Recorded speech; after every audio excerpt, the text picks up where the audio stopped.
All right.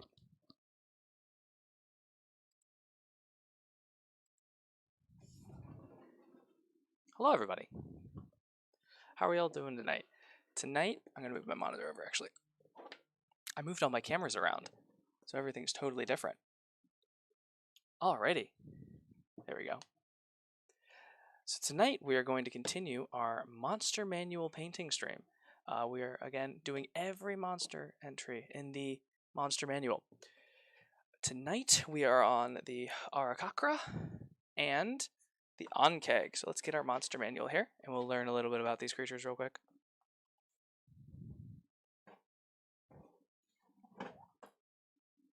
Book was on their stuff. All right, so here's our Monster Manual. All right, so, and here are our models. It's a little hard to see in that background there. We have the Ankeg right here. He is just primed black right now. This is the WizKids Ankeg. And Arakakra.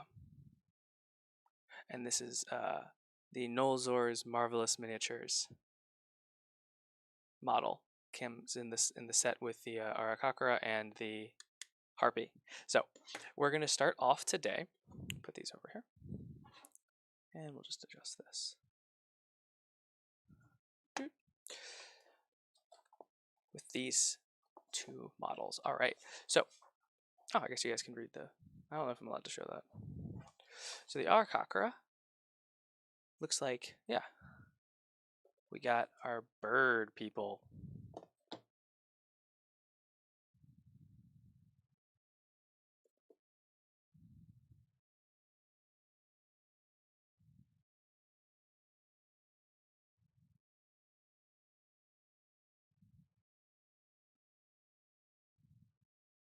Oh, check my mic input. Thank you.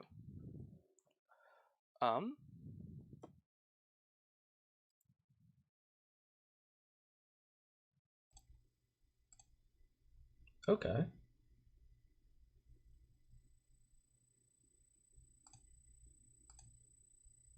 Oh, there we go. Let me see if that is the same.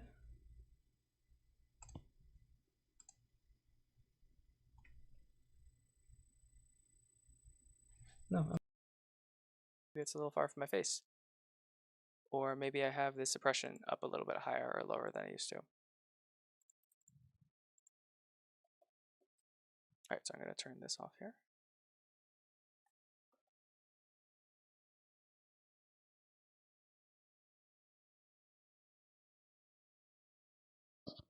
Okay. All right.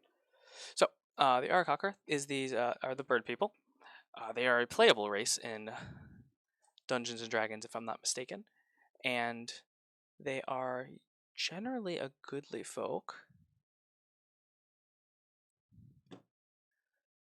And yeah, bird people. We're gonna move on from there. And then the Ankeg. There is our picture of an Ankeg. Yeah, tunnel dwelling folk. Oh, that's neat. That is neat. So we're gonna get to really mud this guy up. All right, cool. So keep that for reference in case we want to look at those photos again later or pull up something off the internet. And the first thing we're going to do is we are going to actually add a Xenothal Highlight to the Ankeg here. We need to see where our highlights and shadows are. Now, normally, I like doing this with just a white primer over top of this, but I think we'll use some white acrylic ink today because that's usually more popular for most people. Just to see.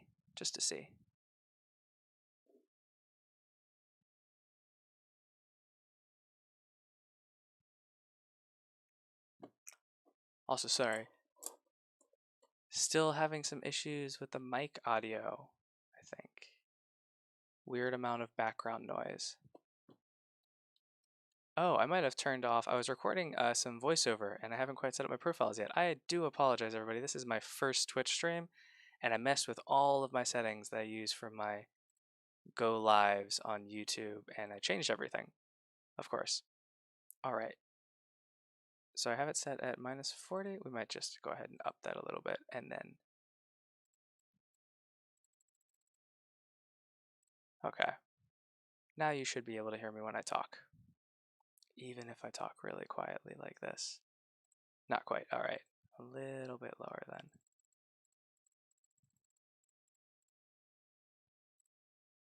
Okay.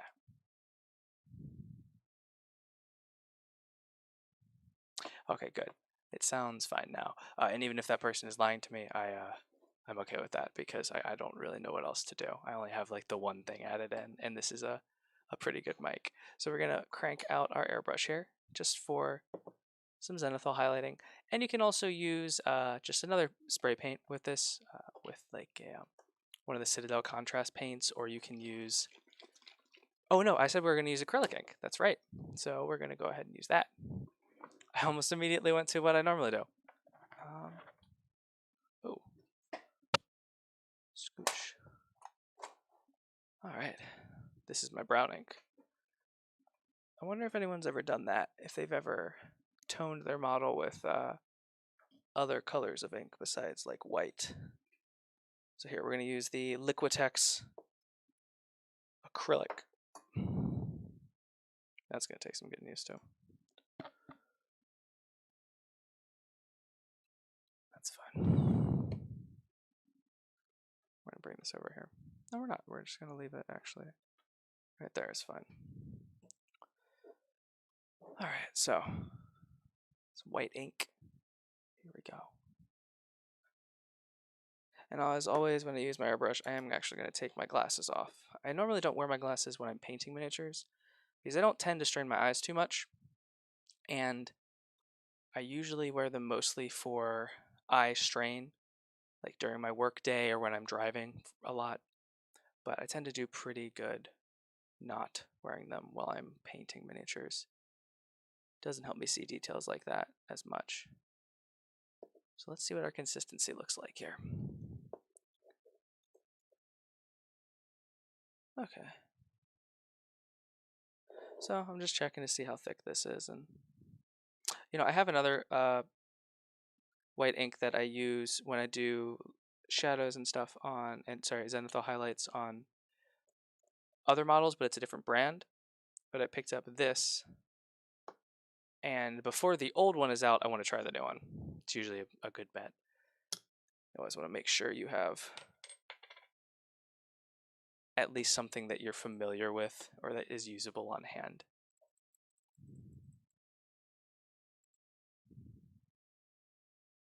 Well, I'm not going to have any of that. Okay.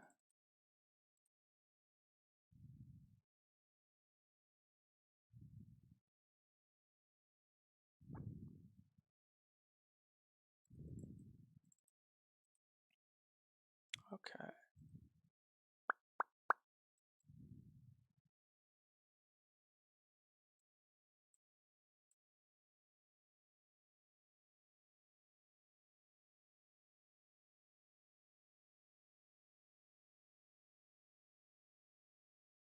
Okay, here we go.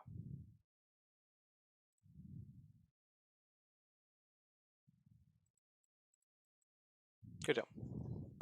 Alright, it's the last time I promise that I will mess with my new streaming setup. Alright, so we're going to just mix down a little bit of white acrylic ink with airbrush thinner. Now you can just spray this straight normally, but I like to thin it down just a little bit. And we're going to get a glove for our hand because I don't want to spray white all over my hand. Actually, no, I'll be okay. It's just one and it's just white. So we're going to turn on our airbrush. I don't use my airbrush a lot during my streams just because it's hard to get my airbrush balanced with my own voice. So you will hear the airbrush while I'm talking, but you shouldn't hear it while I'm not talking. And we're just going to cover up the tip of our nozzle and blow some air through, and then open the chamber just a little bit, just to just to kind of mix it up a little bit. Normally you don't want to mix your paint like this, but I've always done it like this. And it's literally white acrylic ink and water. Alrighty, so, and what we're going to do is we're just going to hit it from the top with this white, just not to necessarily get 100% of our highlights and shadows, but just to give us a better idea of where they are and to help us out if we're using anything translucent or if we're using thin coats. And you'll see here it'll add some depth to our model as well. And if you wanted to go for a true Xenothal and you were really pushing all of your contrast to the max, you'd be very strict about only hitting it from like the singular direction. But I want to get a lot of my highlights and shadows, because I'm not going to be using this with another airbrush coat. Or if I am, it'll just be for a base coat, and we're going to go in and use a brush. You can see here, almost like we're going to grayscale the model. Get the whole thing in black and white. Make sure you get the tips of both of these claws like that, and on top of these legs, right there on the tops, and then more so in the top, in the middle, right here in the middle. Now I'm going to hit that just a little bit, because although these areas are going to be shadows, they don't need to be perfectly black.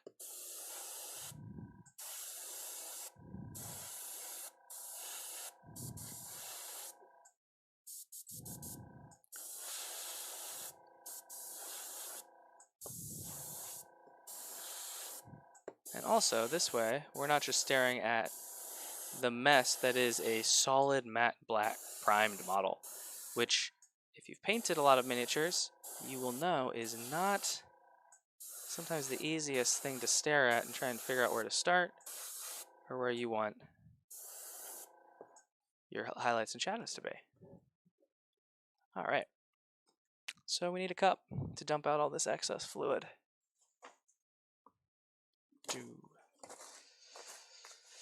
Alrighty. Cup.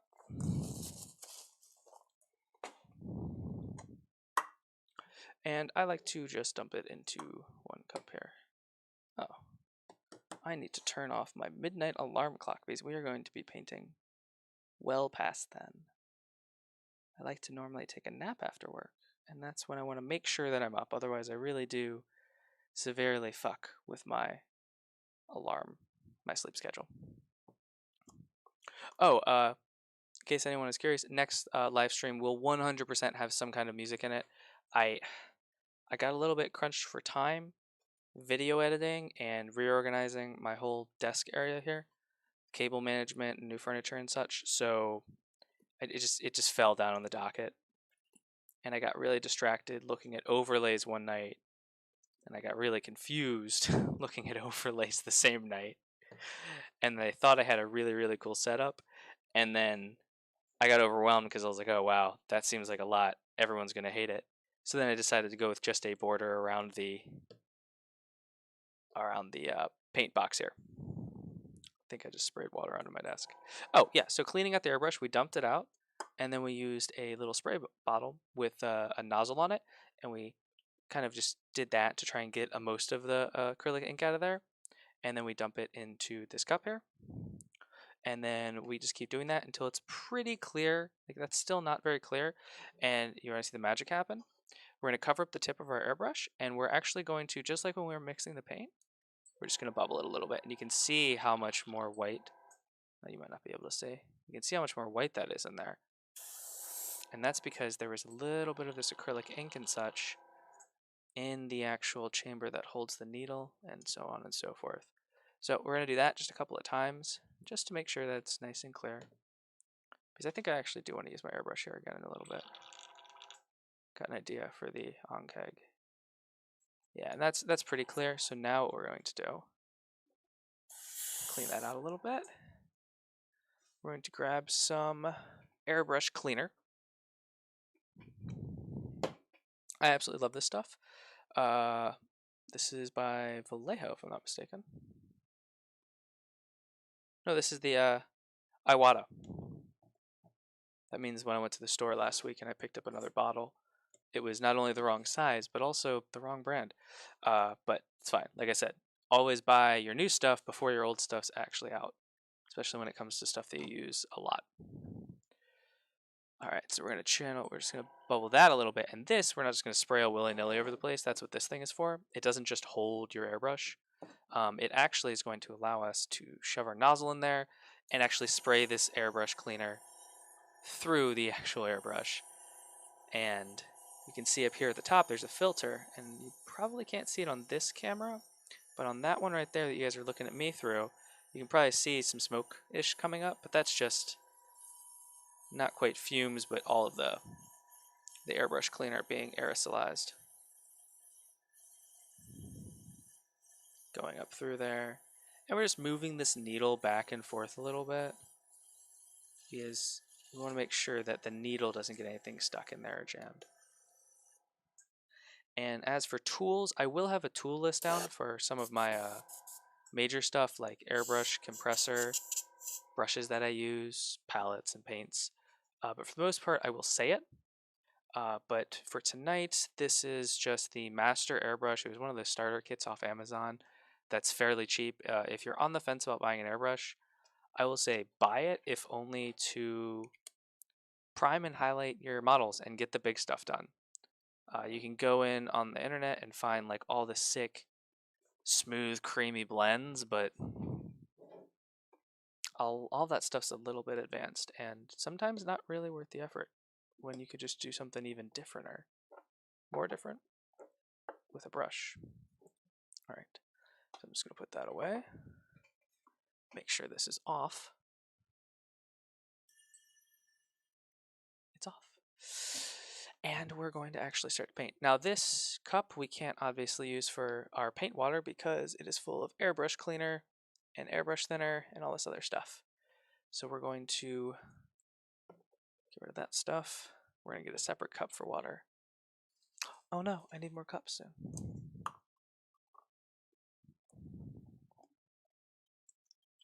Actually, last week I said that I needed a couple of things and I didn't write them down. And I remember cups was in there. So what we're going to do is we're going to write down I need blank. So I need cups. And I already forget if I said I needed another thing. Oh. Alright, so I'm just going to grab random assortment of brushes. We have just some base coating brushes. This one's probably a little bit big for tonight's work. We have the the Army Painter Regiment brush. I'm only going to call out the names of the ones that matter. The rest of these are the ones that you buy for a pack of, not the really bad cheap ones from Meijer or Walmart. They're like 27 for a couple bucks, but these are the ones that you get for like 6 brushes for $7 or something like that. I like to use them for base coating brushes. And I've been absolutely adoring the Red Grass Games brush. Yes, it is very nice and more expensive than it should be, but it is a nice sable brush, and if only because I don't have to make the decision when the brush is, it's time to switch to the next brush, because I haven't had to yet. Alright, cool. And we'll grab, I have to check the tips of my brushes. We'll grab this one just in case we need it too. Oh, actually, no. We'll grab that one, we'll put this one back. We'll need a fine detail brush. I'm a big fan of this one. This is part of the Dungeons and Dragons start painting session, start painting boxes that they released with Wizards of the Coast. And I think Army Painter and Vallejo both did one with them, with Nolzors. You got like a set of paints and a brush. I think one of the live streams here that I do soon, it's going to have Driss Jordan. Actually, that might be a good idea for Tuesday in celebration of the new Dark Alliance game that came out.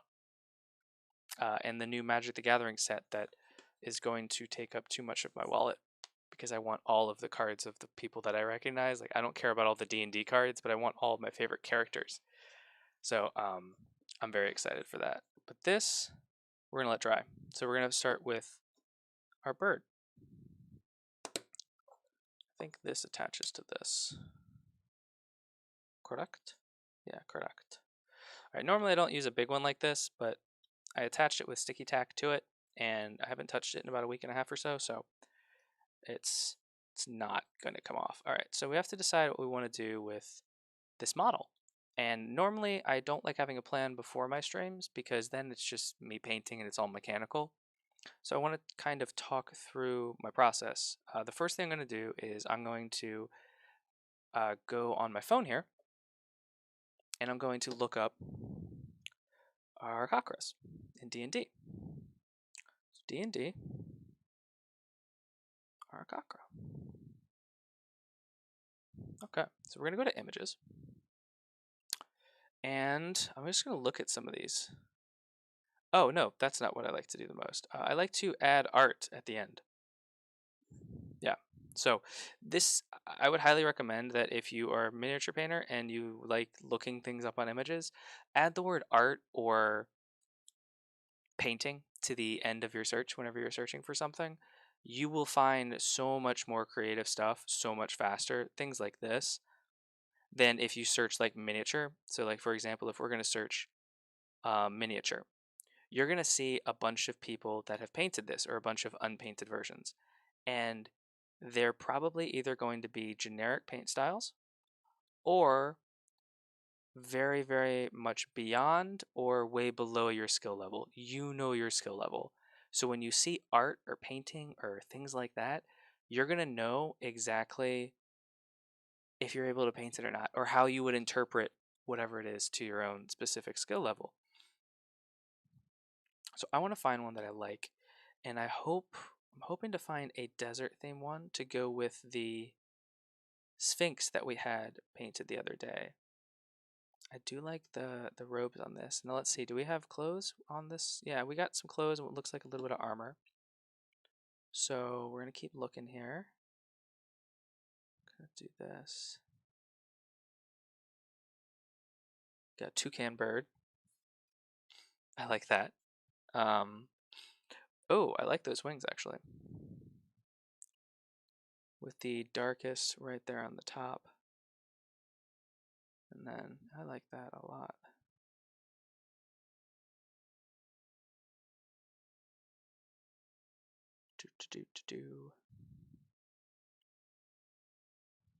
I do like this with the layers though too.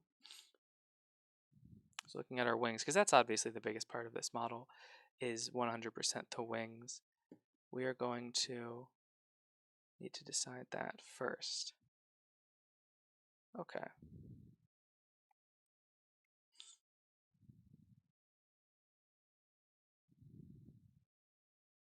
I like that.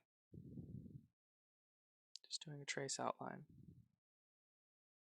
Okay, so I have some ideas. Let's see here. He's got a spear. Let's say he's a monk. Okay. So yeah, it's kind of just whatever colors we want. I'm not trying to be true to canon or anything.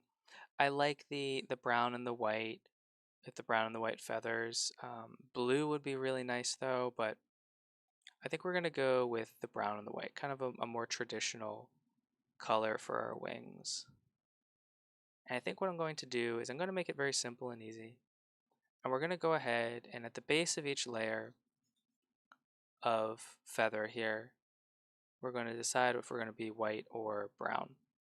So see here, if we have one that's primarily one and then the other. So something more like this in the layers. And then I love this theme for the colors on our clothing and armor. So I'm definitely going to stick with something like that. I love all these warm tones in there. Absolutely adore it.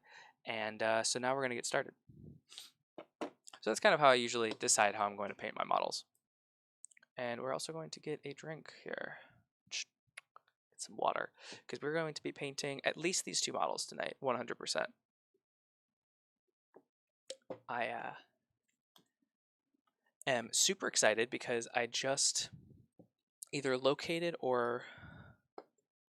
No, I think I still have a couple left to buy, but I think I'll have like a one or two models left to buy to actually own all of the A models in the monster manual, minus of course, the big caveat of ancient dragons and adult dragons. The dragons we're going to do is an entirely different thing. I have some ideas on how to do that. I just need to see what kind of viewership I have, so I don't want to announce what I'm doing and then have to back down on it because I don't feel like doing this in a year or so, or even in 6 months. I want to make sure that this is something I really have a good amount of momentum on. All right. Wait one moment.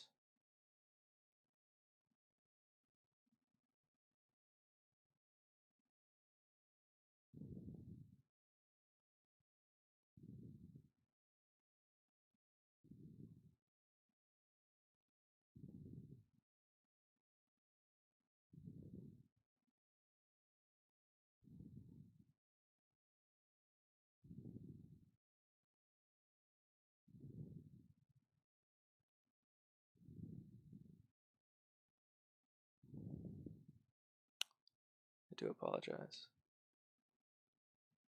Ah.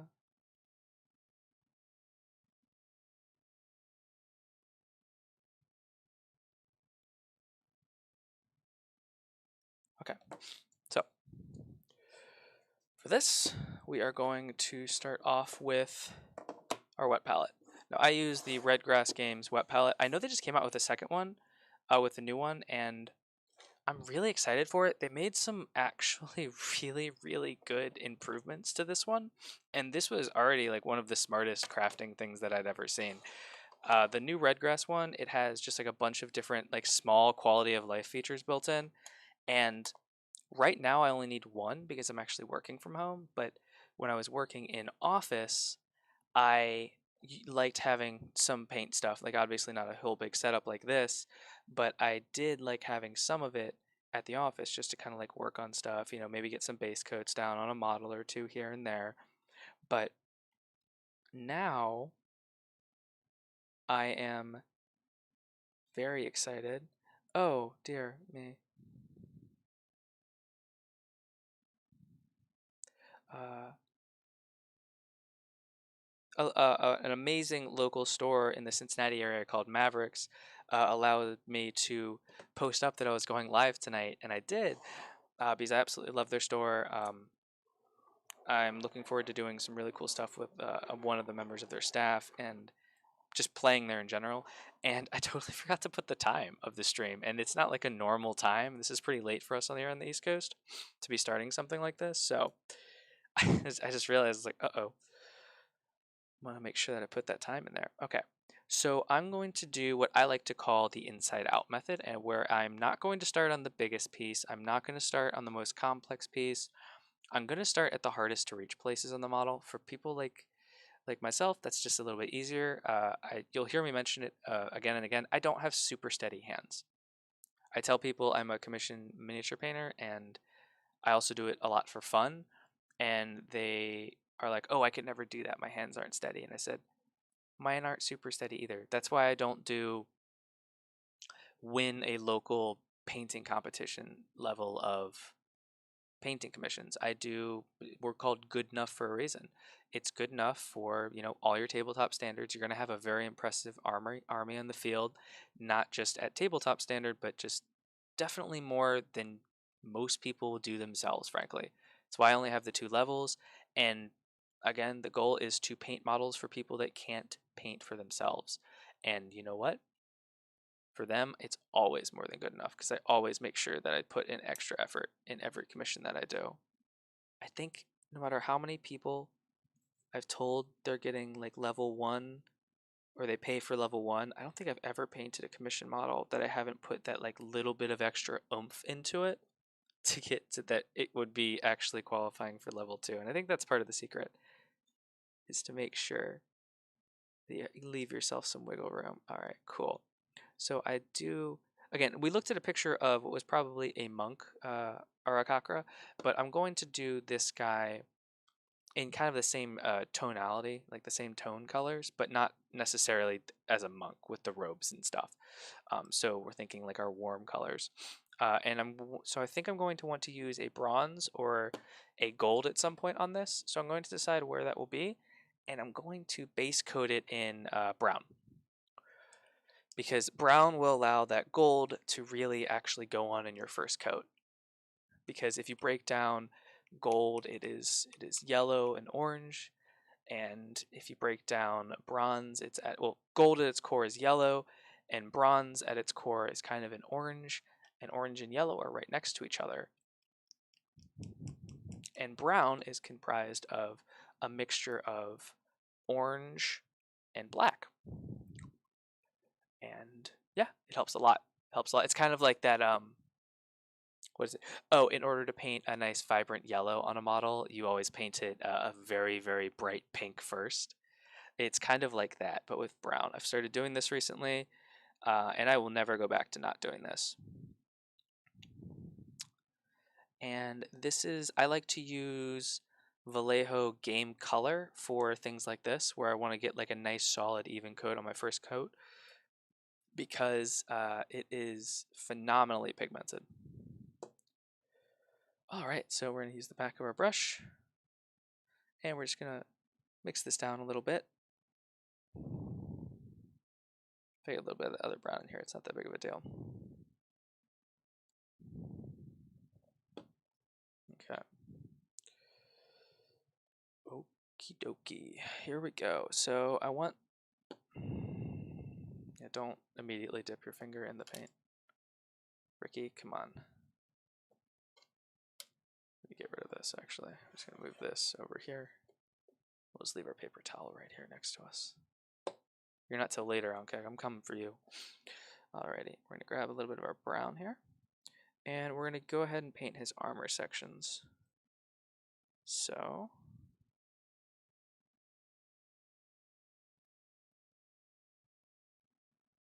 there we go. We're gonna get nice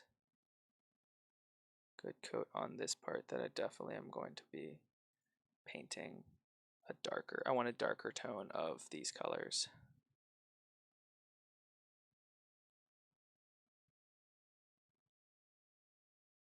If we overpaint a little bit, not the end of the world. As I said that, I overpainted a little bit. And you know what? It's not the end of the world. Choop. Alrighty. Here we go.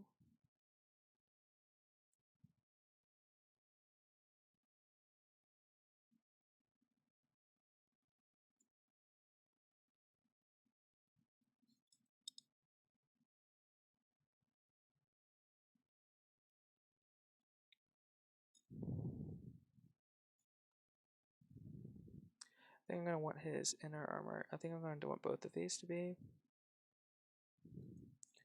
a gold or a bronze, but 100%. Okay. There we go. It's a little better for me to see. Go with the inside. So yeah, here we go. Just going at it. Just going to go at it all the way here. Now you may ask, why did you Xenothal Highlight if you're going to immediately cover it with a super high pigment? And that'd be a very valid question. I used to ask people that all the time, or I think that a lot of the time when they're painting. And the reason, at least for me personally, that I do it is because when I'm painting a model, it's hard for me to conceptualize as I'm painting it where highlights and shadows are. So if I just see it once and I get an idea in my head of where we're going to have our light sources, where we need things to be super dark, and where we need things to kind of lighten up a little bit, it will help me in the long run.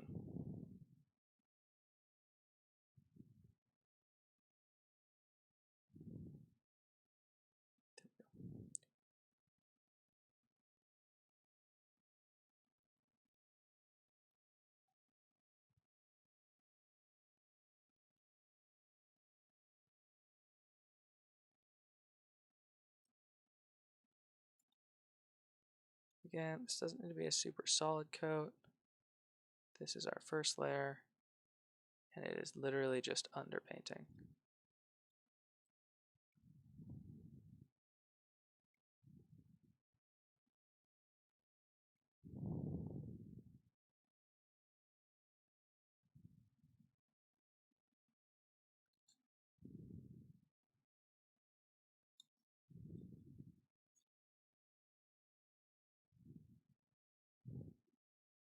I may actually need to switch the model up. Actually, I'm going to do that now before I get a little bit frustrated. I'm having some trouble getting to the actual olive. I see now why you don't normally have a base this big, because it's super convenient when I was trying to prime it and not get spray paint on my hand, but it's very inconvenient when attempting to paint the model. So we're going to peel this off. This 3M tape is on there. Okay, cool. So we're going to peel that off, and rather than try and shove it into like this crevice here, what I like to do, pro tip, is we're going to grab a base from our handy dandy stash of bases.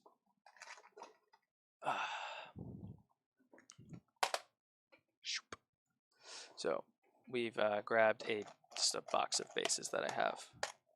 And we're going to stick the Arakakra, still with the 3M tape on its bottom, because we're not sure how we're going to base him, and we may not want to deal with tidying up a base. So then we just shove him on there. And now he fits in really nicely into these Citadel ones. Now, since I've started using the 3M tape instead of blue tack or poster tack for attaching models for like pre-work, I understand now why people like and prefer the other ones, the other kind of base holders, where model holders where you don't actually have to have a base on it, and it's just like a blank whatever, or like just a cork.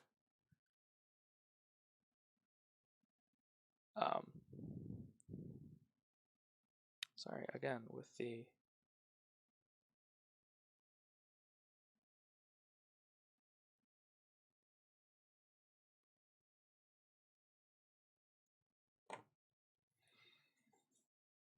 It's my D&D group. The DM wants to make sure everyone's happy with their character, and we're not super far into our campaign, our characters yet, so he just said that we could, if we wanted to, change our class. Subclass, sorry. I don't think I'm going to. I have been reading Dungeons and Dragons books since I was very, very young. And so like all of 3.5. I read that player's handbook probably cover to cover. I don't know. I would read it every day in the Dungeon Master's Guide, and I would always spend all my allowance and my money from my first job at the library. I would spend it all on D&D core books back then when they had those really, really nice books. Like, I'm not saying that they don't have nice books now, but they don't have quite... They used to release more core books for the game, so I think I have several dozen of them. Just books like, here's a book entirely on how the planes work in Dungeons and Dragons. All right, cool. So we're going to pause what I was talking about there, and I think we're done with our undercoat there for the gold and the bronze. And now we're going to actually start working on our actual base coats and our actual colors. And I see right there, you might not be able to make it out. Let's see if I can get this close enough without shadows interfering.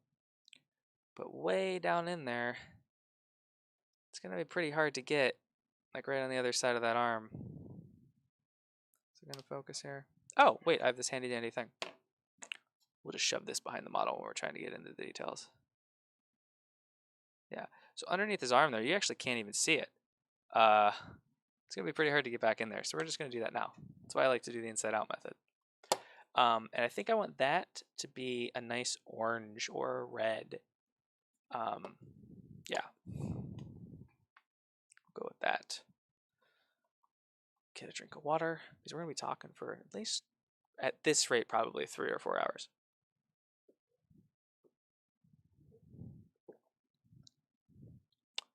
So we're going to grab an orange. Lava orange seems a little extreme. So we're going to tone down some lava orange with, oh, I should probably shake this.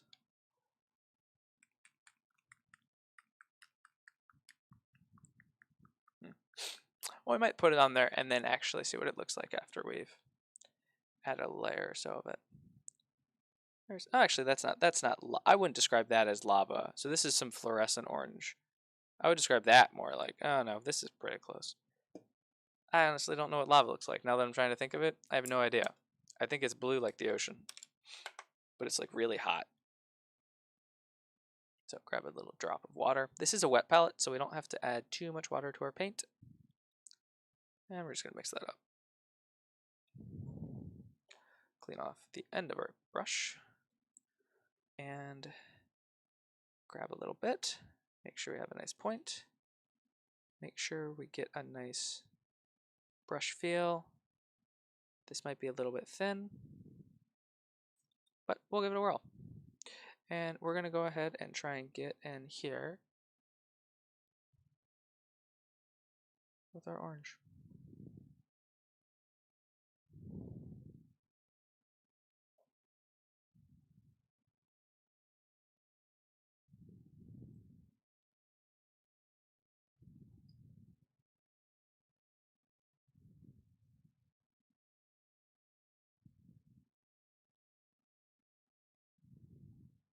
So I'm definitely going to want to darken this up after seeing it in there.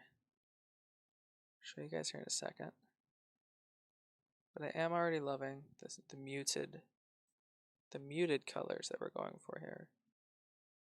Alright, so this looks like a piece of maybe either a tabard, some kind of hide mail, or something.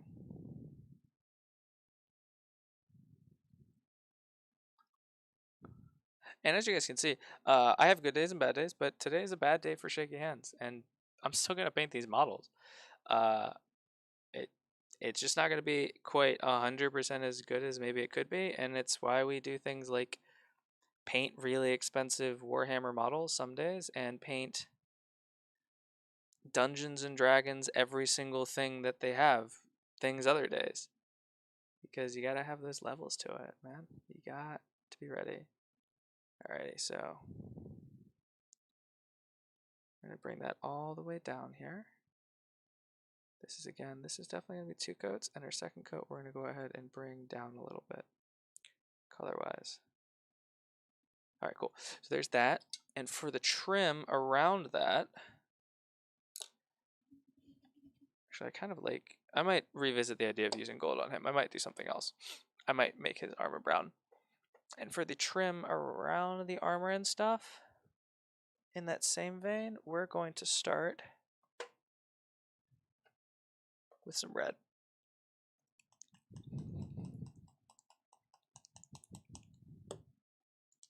And for this red, we're going to be using a dragon red and pure red, both by Army Painter. So over here, we'll have our pure red, just a little bit lighter. And over here, we will have our dragon red. Yes, thank you, Jace Hotchkiss. I bought a camera mount and it finally got here, and I finally got it all set up. Still going to mess with my lighting a lot. I'm still going to mess with things like this cord being short. There's definitely still like 6 things that I'm going to fix at my desk, but every single stream, every single YouTube video, and every single Instagram post that I make with good enough painting, I want to be just a tiny bit better than the last one. Because you know what? That's going to be good enough for me. So with the trim on this armor, I see just like a little bit of what I'm going to call a different material poking out of the bottom here. And I see how that looks. I like it. I'm going to paint the bottom breastplate in this darker red here on the top. I'm going to choose the darker red on the area that is more gray because that is our shadow. Then we'll go ahead and use the brighter red on the other side. Now we could go crazy with this and do a bunch of gradients and stuff on every little piece. And to be honest, if people are interested in watching more videos by a semi-amateur painter like myself do that, I might try it. I think that would actually be kind of a fun series because there's people that are, it's kind of like looking up miniature painting. There are people that are way beyond your skill level that you aspire to do the things that they do. And then there's people that are way below you. And it's hard to find information for yourself at your skill level. So I think I'm probably at about the level that a lot of people are. And I don't think there's a lot of people that post things like YouTube and live streams at about this level. So it would be interesting, I think, to try and do some of those more advanced techniques live and kind of work through them all together. I think that could be pretty legit. Oh, with my new fancy setup, I can actually see where that comment came from. He lies to himself. If I am... So that's my YouTube chat. Okay, so I'm gonna have to fix... I might have to see something real quick. Please hold. I believe I have been totally disregarding the Twitch side of things for just a little bit. Da da da da da da da da. So if I were to go here, there, does it filter? No, that's to send it just one way, and I am viewing 2 from 2. Okay, cool. It just doesn't look like there is anyone on the Twitch, or if there is, there's only one person. Right now I'm showing one of each. We're just going to double check that because we want to be sure that I'm using the software correctly. That would be tragic if I wasn't. I really appreciate anyone that's watching right now as I try and figure all this stuff out. I see people do streams and stuff all the time, and it blows my mind how confident they are. Okay.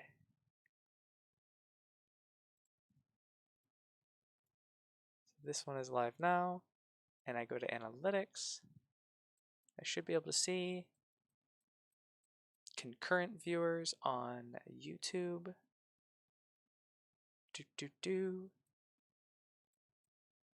Looks like one concurrent right now. Let me know if you guys are seeing something different. I believe it should just be, I should just see one person right now. Maybe 2. Oh, it's loading. Okay, cool. So while that does its thing and it catches up to me, we're gonna go ahead and we're gonna paint this back orange piece as well. And again, you can see here, we're doing this lava orange. Right, like this. All the way up to the feathers. All the way down to the sash. Alrighty, so we're getting there. And now we're going to do his arms. Which it looks like he's got either some scale mail or... Is that his arm itself? It looks like that is armor with the arm poking out. Now normally I'm a big person for just 100% creative freedom, but sometimes it's hard to see textures like this, especially until after you paint them. So we're going to look this up real quick.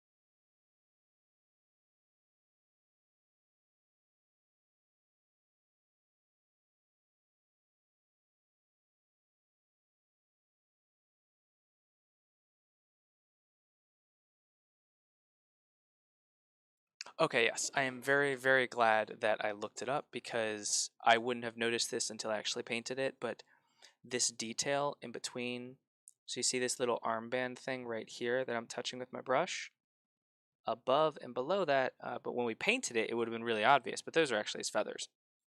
So I'm going to leave that little armband alone right now, and I'm going to go ahead and I'm going to paint his little wrist bracery thingies here. And I know we have a little splash of red, but I want to get a little bit more in there. And you can see as that orange starts to dry, we have a much darker orange in the middle and a lighter orange on the outside. You might not be able to see it. Actually, you will be able to see if I do this, I think. I'm going to turn this on briefly. It'll cause a huge glare for everybody that's watching my camera, but yeah, you can see the darker and the lighter. Essentially, we're going to add another coat and attempt to preserve that as best we can. And that light only does anything when I'm holding a model directly up to it like that. For the arm bracers, I'm going to add a splash of red, actually, I think, on his tabard instead. So for the van bracers, we're going to use Desert Yellow, another one of the 100% match color primers. I'm finding the more I use the army painters, the base coats that I like to use are oftentimes the 100% color match their primers.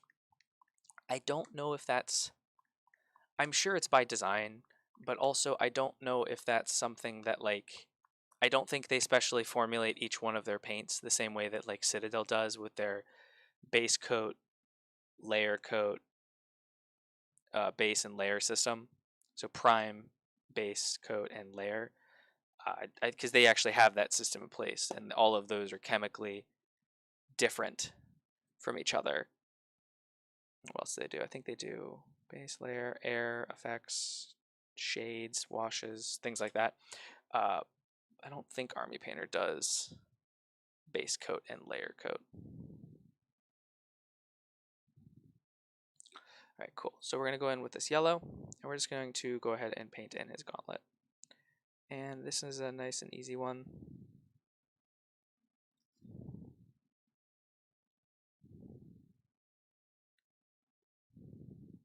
Just going in. And this is one of the situations where if we overpaint a little bit and we hit those feathers, it's not as big of a deal. However, you'll hear me say a lot, it's not a big deal if we overpaint. This is one of those situations where it's going to be a little bit of a pain later when we have to go and try and touch up the feathers and make them a lighter shade. But if we go with, like, I'm actually going to turn this on for a bit while I get in these details. Okay, yeah. That is much better, actually. And let's be honest, we're here to paint models. We're less here to see my face. I was so concerned about all the glare and stuff. I fixed like 80% of it. And it was like, I need to get rid of all the glare. It looks like I missed a mold line there. It's okay. It happens to everybody. It's right there on the Van Bracer too. You can't see it unless you're looking directly at it from the side, which shouldn't happen very often. All right, and then from here, we're just going to go in from the back, and we're going to hit it from the back. And boom. We have our yellow almost done here. And this is just Desert Yellow over a Xenothal Prime. Do. Gonna get everything yellow. And this yellow's pretty, and it's oh so mellow. Okay. And this is our midtones. So we don't need 100% color and coverage on a lot of these paints because we are going to go through with multiple coats of other colors. So we don't need each layer to be 100%. In fact, it will help us with the illusion of contrast with not having that, to be frank. All right, so there we go. We got the yellow in here as well. Just going with all of the grain, not grain, but the folds.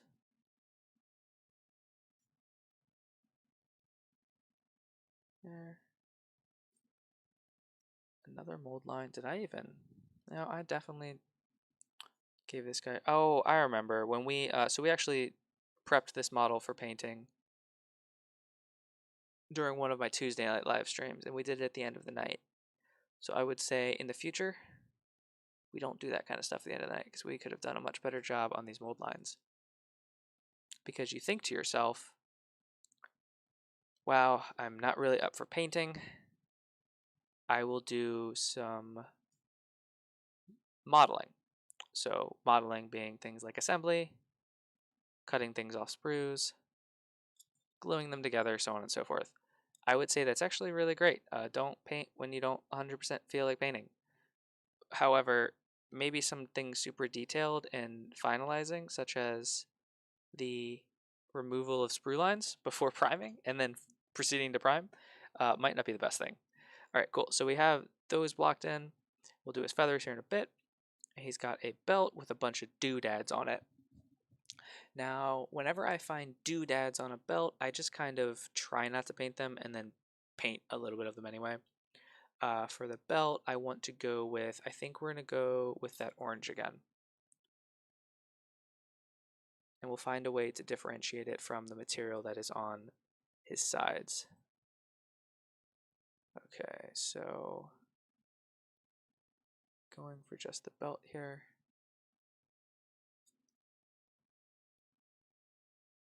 Just the belt. So, only your belt is needed. Okay.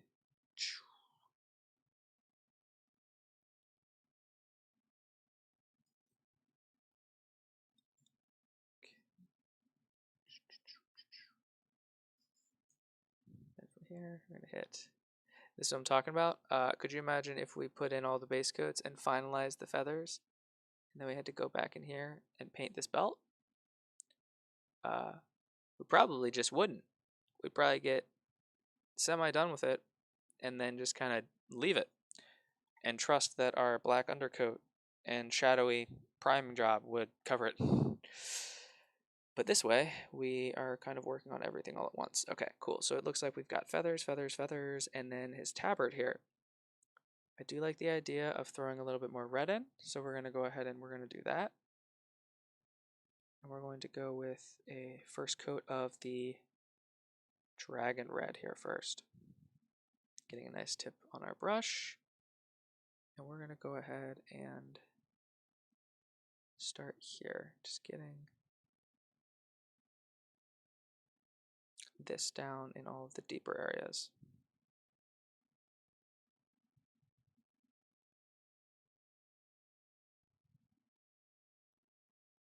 I can tell the deeper areas for two things. One, because it's a cloak and I have maybe never worn cloaks, but I've seen fabric. So I know what it looks like to have folds in fabric. And two, our base coat. So I'm painting mainly the dark areas and the areas that are really in there.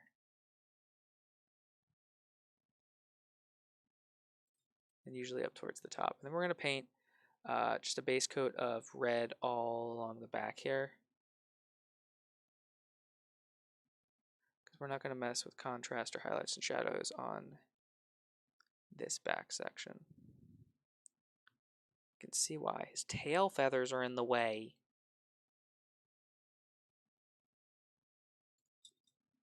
What are you, a turkey? There is no pardon for you, sir. Okay.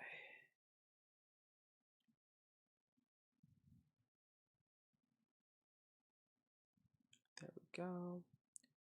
And trying not to go too cross-eyed. We're going to paint that in there too. Alright, cool. So we kind of left ourselves a couple of places to put on this tabard. We didn't paint it 100% all of the red. We left like a couple of areas with no paint on them whatsoever, and we're going to go ahead and we'll use the brighter red on that. And we're just going to do that immediately.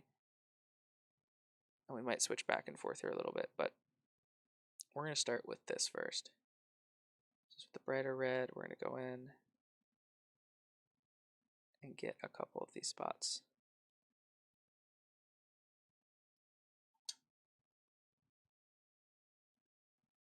With the same brighter red, I'm actually going to move up a little bit on the tabard. And I am going to do the same exact thing that I just did, the darker red on the tabard below it. You can see with a model like this, it's very, very easy because you can see here, darker brown, lighter brown. Darker orange in the center, like we showed, and lighter orange on the outside. Darker red in the center and lighter red on the outside. And just doing that simple little trick even if it doesn't 100% match all of the lighting and it doesn't have really nice transitions and blends, it's going to help this thing really stand out for your Dungeons and Dragons group. It's cool. We got the lighter red on there. You may ask yourself, Ricky. You may ask yourself, well, Ricky, do we have a lighter red? Well, yeah, of course we do, but we don't actually need it. Because what we can do is we could like just water down this wet red with a little bit of white. We could do that. In fact, I'm just going to show that. So I like to use off-white for this. We shake our paints before we use them. And like, yeah, we could hit it with a contrast paint over just like actually white, but I'll show you this. So we're going to grab just a little dot of this right there. Just a little bit. Actually, we might use this for the other colors too, so we'll add a little bit more. And then we're going to grab, oh, that's bugging me. Okay. It's fine. We're going to grab with, again, I like to do all my paint mixing with the back of my brush. We're going to grab a little bit of the white here, move it over, maybe a little bit more, move it over, clean this off. Grab a little bit of our red. So we're looking at about a 50, if we do that same thing twice, about a 50-50. We're going to blend this in together.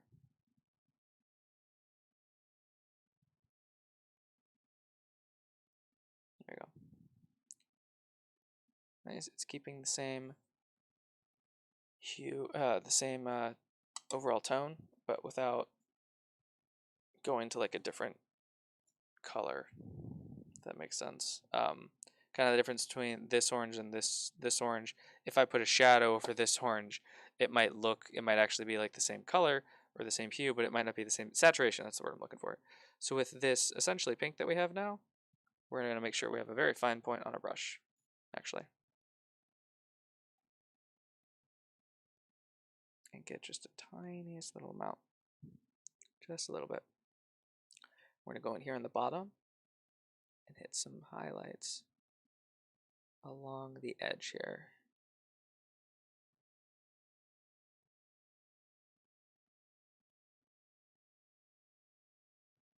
If you overdo it just a little bit in one spot, it's okay. Move on. We can fix it here in a second.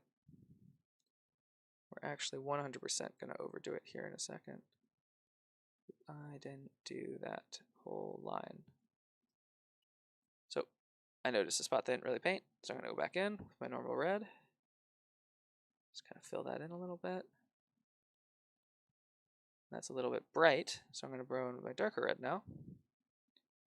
And then I'm going to kind of tone that out a little bit. Do the darker red again.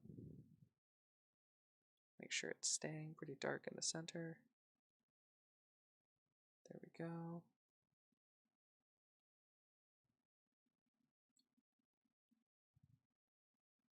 I accidentally overpainted a little bit, so there we go with the brighter again.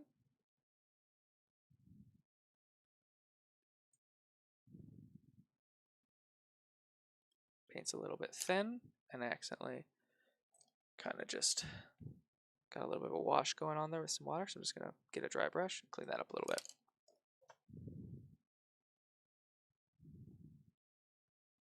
Alright, in the center, I have this definitely raised area. I'm going to make sure that I hit with the brighter red. All the way down here to the edge. The darker red, all the way along this shadow here. Not quite shadow, but this crevice. I'm going to get just the tip of my brush in there. We're going to clean that up, because I think we might end up painting over this a little bit when we go in and we do the leg. But this isn't one of our danger areas for accidentally painting over again. So we're actually just going to finish up this tabard. And then just blending in the midtone red. And now, when we look at this tabard, it looks like this.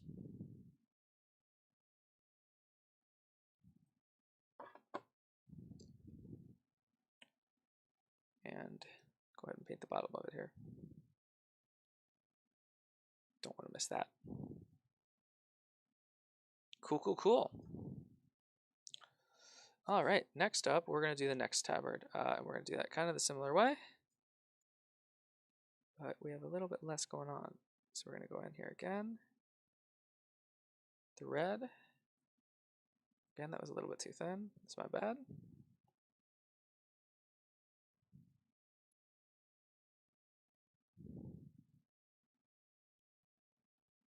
Okay, I'm actually gonna let that dry for a minute. All that paint, that paint was a little bit too red. And then in the top one there, we are going to. Oh, actually, I'm looking at my belt right now, and it looks like we could use a second coat of paint on this belt. So before we paint any more of the tabard, we're gonna do this. We're gonna go in with a second coat of paint on this belt because it will be difficult to get in there here in a minute without tapping something that we don't want to tap.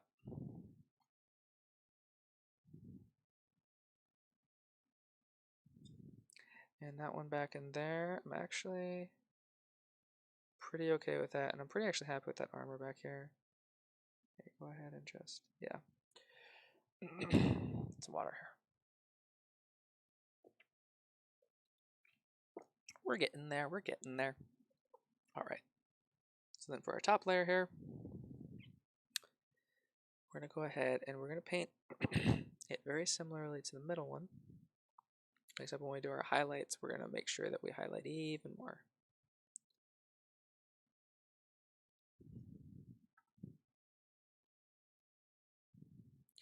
And what we do with our highlights is because we actually have 3 tabards here, we're making sure that we can very clearly distinguish all 3 as 3 different tabards. Like so. So now our pink has become our light red from before. And our light red are dark. And you may ask, well, what's going to become pink? Probably nothing, honestly. We don't have as many. We don't really have folds in this. The same way we did before. We kept trying to muddle the paints. These really wouldn't be beginner tutorials, would they? But that's pretty much it. We're going to go ahead and stick with that on the tabard. We're going to do a little bit here to the top one. Just a, not quite even an edge highlight, but just kind of a, think of it more like tracing out the triangle with just the tip of your brush. Doesn't need to be perfect. We're not trying to get like the edge of our brush in there for the thinnest possible line. But yeah, so now we have our tabard all done. And it looks pretty good. Okay, so now we're going to move on to getting the base coat down on the feathers. As soon as we touch up this little bit of orange back here. Want these to be brighter.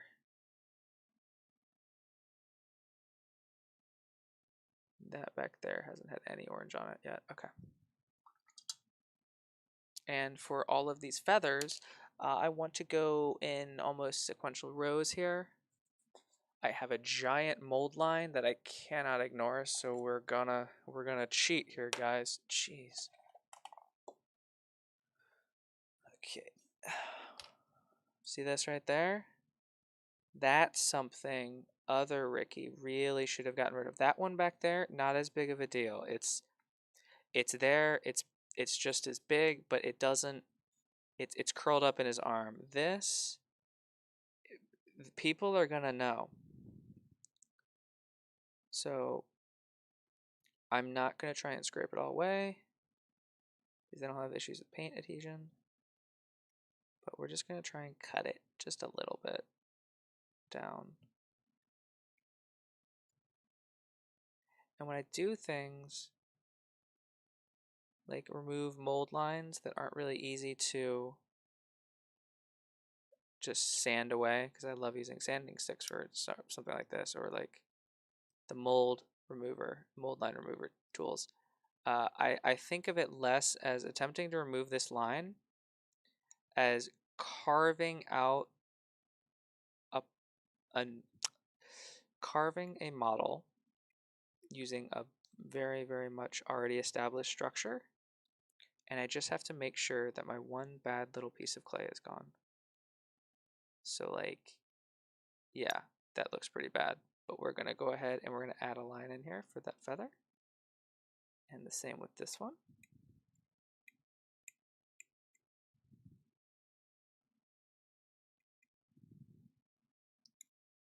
And there we go. Now it looks really obvious right now because we have a bunch of whites poking through, but hopefully it'll get covered up pretty well. And we'll make sure that that particular layer is a darker layer of the model. So actually I was kind of liking that. I like the idea of doing these in a much lighter color. So lighter and then darker and then lighter and then darker. So we have the streak of lightness in the middle there and back in here, and then the darker one is here and at the top. Because I think if I'm not mistaken, for most birds, they have darker wings on the top. And then for his skin, his feathers, we'll go ahead and we're going to base coat those in an off-white, and we're just going to hit those with a wash, like a strong tone or a soft tone. So the first thing we're going to do is we're going to actually just start off with that. He's got some pants going on. We'll fix that in a sec. I think that would need to be, yeah, the same orange as before. It looks like he's just wearing a shirt. Okay.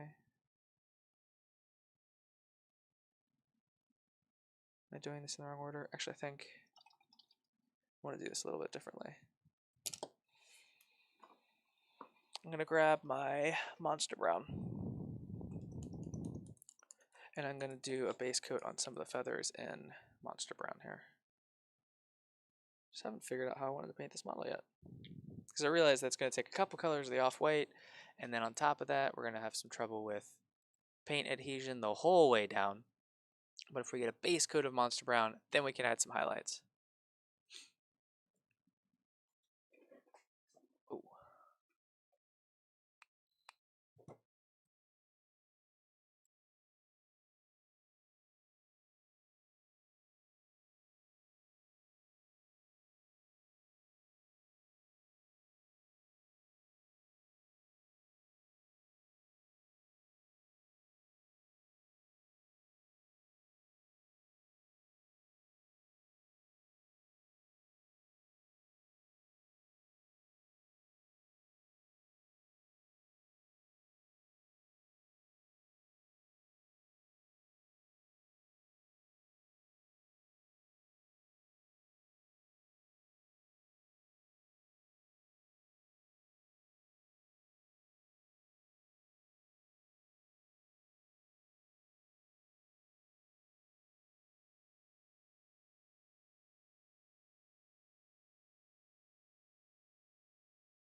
Okay.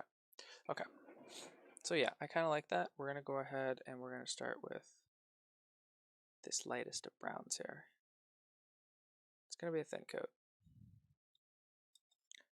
And we're going to do the lighter browns in the darker areas.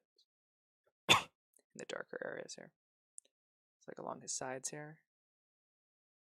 Because looking at other pictures of like birds and stuff, they don't really have solid coats a lot of the time. And because we're painting a model, we want to be able to have that variation in our color, but also we don't want to come in here and paint a bunch of feathers individually. So we're going to create our contrast with these darks and lights by using this as our dark and an off-white as our light.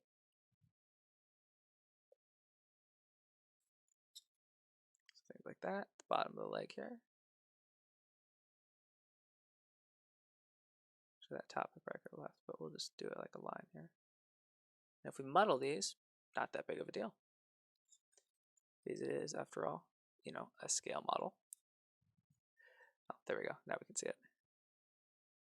I knew there was an angle in which we would be able to see the bottom of his leg.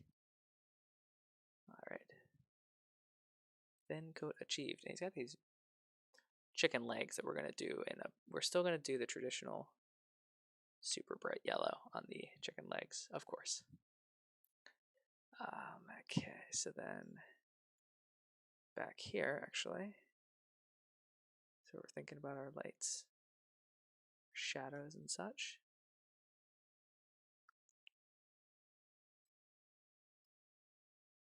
Gonna get right up in here. This isn't too difficult. This is kind of just, the reason I'm not using like a big old base brush for this is because I'm trying to be a little bit more meticulous than I think I normally would be. If only because other people might be watching. Alright. There is that. And back in here, we're going to go ahead and get a base coat going in here. And we can mess around and transition between the light brown here and the off-white fairly easily. They're pretty easy to cover up with each other, as you saw right there. Well, the brown covers up the off-white very, very easily, obviously. And the off-white is going to cover up the brown better than it will the black. And you may ask yourself, well, why don't we paint the whole thing in the brown? And that's because I definitely want the variance in color. And that is pretty much the only reason. If this was just like for a Gundam or something and I wanted a big solid like plate piece of metal or a piece of armor or something like that, 100%. We would base coat it in brown and then add the white. But we are not, so we do not need that.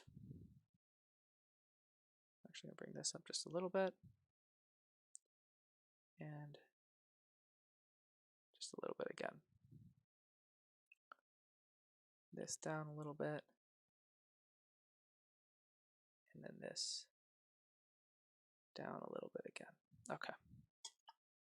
The brush is getting a little dry.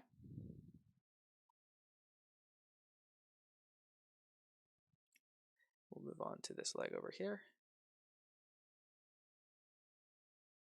Because we have this wonderful highlight that's going to be going on the back of his leg, we know that in the front, this area right here is actually going to be a little bit darker.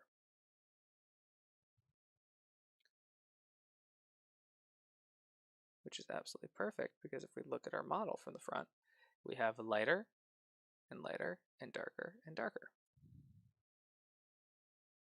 Because as much as we say contrast is super important when painting models, and that's the difference between our highest highs in terms of color, our lightest lights, and our darkest darks, it doesn't need to be absolutely everywhere.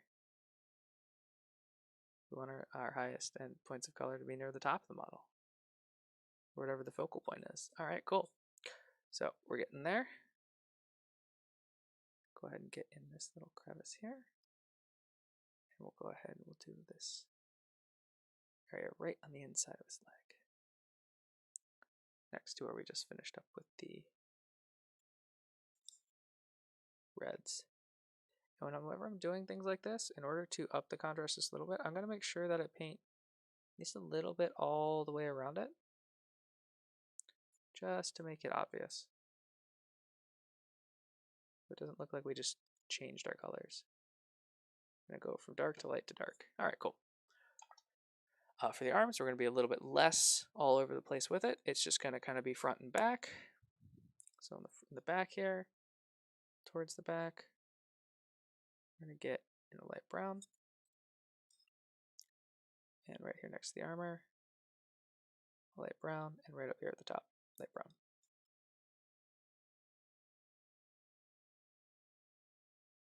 And this is all pretty light.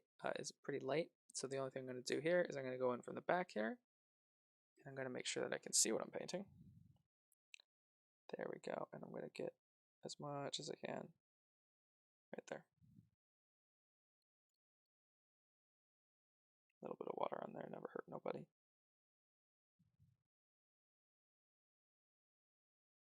Okay. Same thing with the other arm, but we can't really see much of the bottom of his arm, so we're just going to go ahead and do what we can.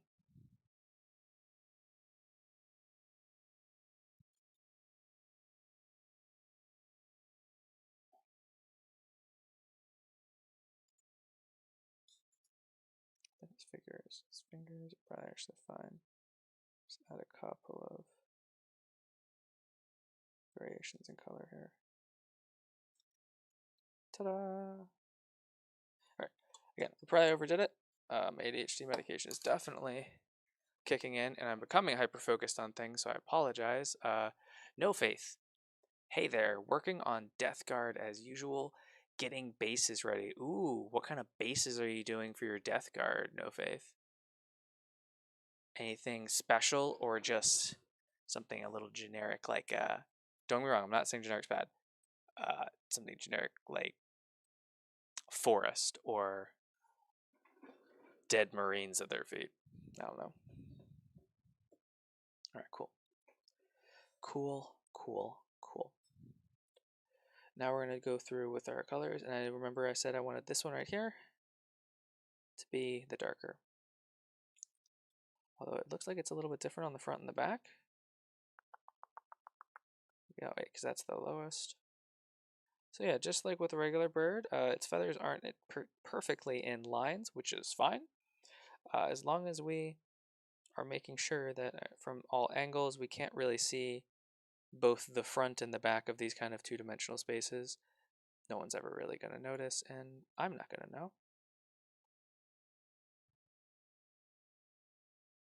We're actually going to do this a little differently, if only for time's sake. Regular mud and dirt. Hey, mud and dirt works, my man. I love mud and dirt for Warhammer bases.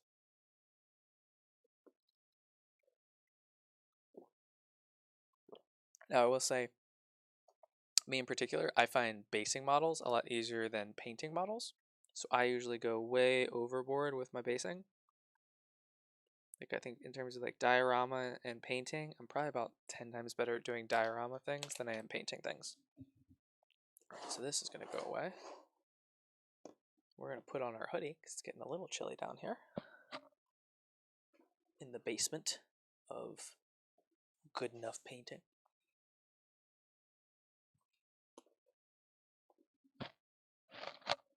And we're going to grab our airbrush here. Oh, I like that. Okay, that's much better. And we're going to grab this paint right here. This is, and the only reason I thought about this paint was because I'm about to use it on the next project, on the next model here tonight. This is the Premium Hobby Paints by Mission Models. This is Army Sand FS. So kind of like a light brown. It's not going to be insane.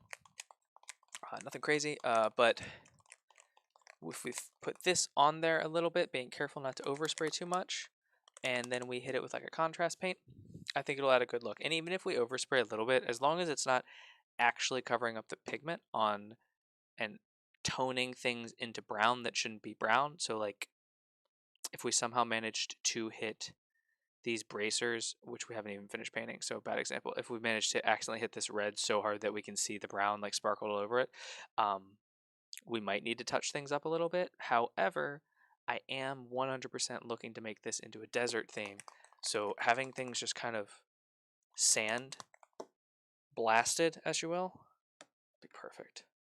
So we're going to start blasting. So I start blasting. So Death Guard. Oh, are you preparing for the, I think there's a tournament going on at the local game store you and I have in common. Mavericks, I was talking about it earlier. Not the tournament, but the store. And how great they were. I'm going to use my smaller airbrush here.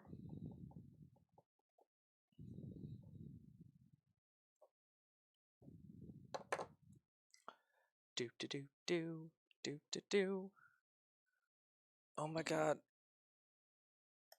Oh man, I moved my desk back 2 feet and now I can't actually reach any of the. Okay, cool. Whew. I did it. I did it. Alright, cool. Is this clean? I hope this is clean. I almost never use my small one because I almost never use my airbrush for anything except for big stuff that this. I think I might actually get, I think this is a 0.3. I might actually see if I can get a slightly larger one or a more workhorsey style of an airbrush. Oh, yep, still have never played. I've played, and you are in the same boat. I have played a couple games. I played a couple games of 8th. I did, well, I'd say quite a, not quite a few, but probably about 2 dozen in total, if you include games at the house with a couple of buddies and the, I think, 1.5 tournaments I went to. I say half because I wasn't, it was my first ever Warhammer event, and I got the time wrong 2 days in a row, so they gave me a bye both weeks, so I skipped a couple of rounds of the tournament. I ended up not getting a lot of points because of it, but I didn't have to play as many games as everybody else, which was nice. Man, my throat is bugging me. I'm gonna try the tea, see if the tea is warm, is cooled down enough for us to drink. Every time we've tried this live on stream, the answer's been no, so. Oh no, that's still a little too warm.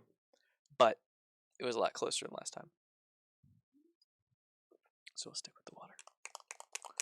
Now this should already be thin enough to spray with an airbrush, but again, every time something says that, I always like to thin it down just a little bit more, so it's not quite like a 1-to-1 ratio of airbrush to thinner like I normally do for paints, maybe a little bit less. So we're going to do just a little bit in here.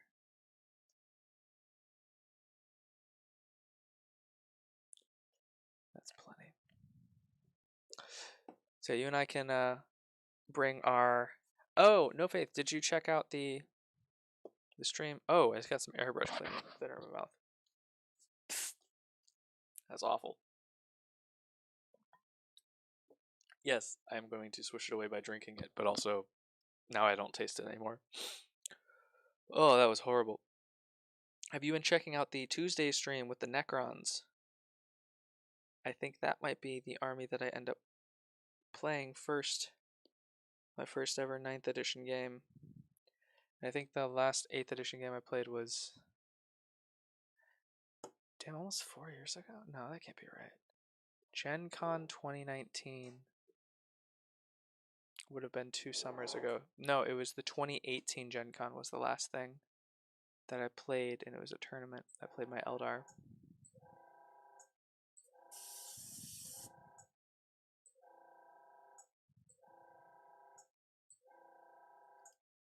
Okay, I have a little bit of trouble mixing. That's why you shouldn't usually mix in the cup. But, oh wait, I'm not going to mix my cups here. I have a different cup for this. Alrighty, and I just used the back of this brush for that, and I don't want the back of brush to be super dirty forever, so I'm just going to spray it off. Careful not to accidentally tip my airbrush over. Yeah, you and I are going to be new to 9th buddies. I saw some stuff about the tournament, and I was like, guys, I'm not there yet. I'm still putting vines on my Necrons. Alright, cool, so...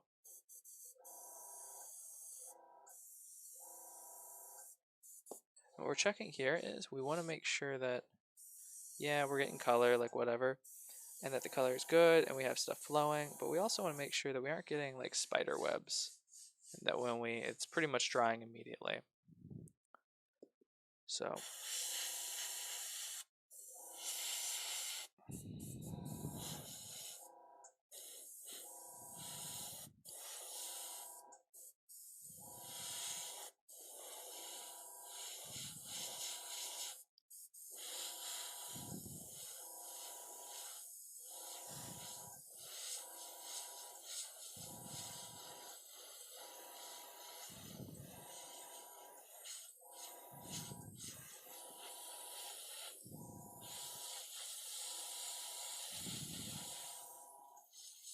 just getting some nice color in here.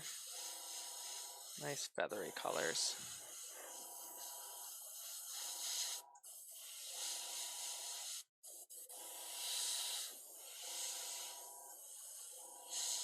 Being careful not to overspray too much again.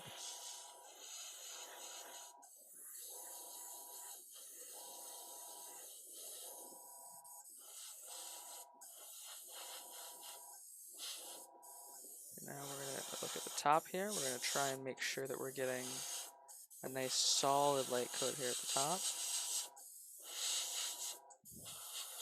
And the next one.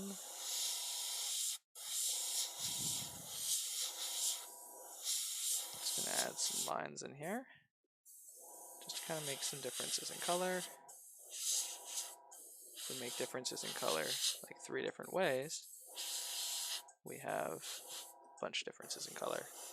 And that's kind of what we're going for. We're just trying to make everything, trying to make this look a little bit more realistic for feathers. So that's where we stand now, and that is just straight up painting a little bit of brown over the Xenothal Highlight.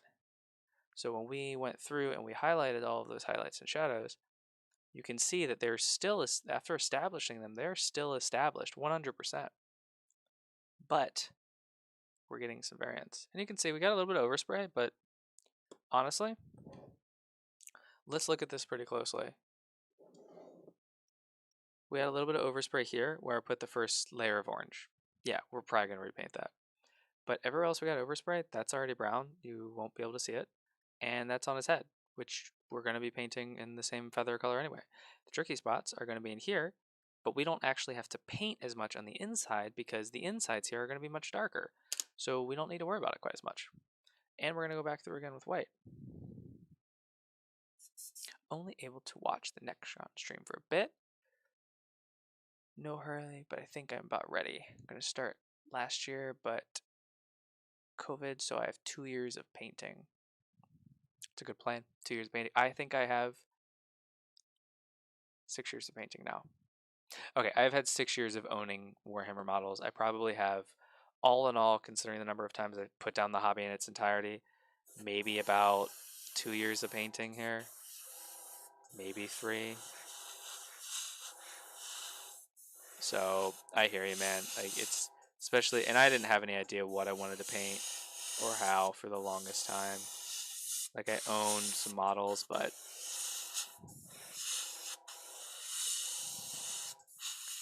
yeah, I think I had like the beginnings, like an Eldar Guardian box and like some Space Marines.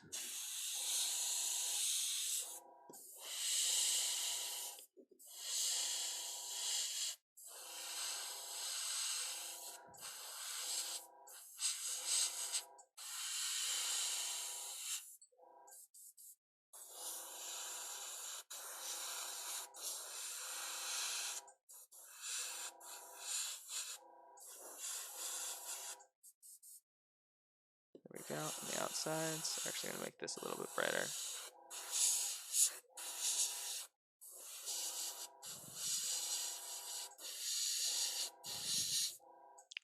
There we go. We got our wings.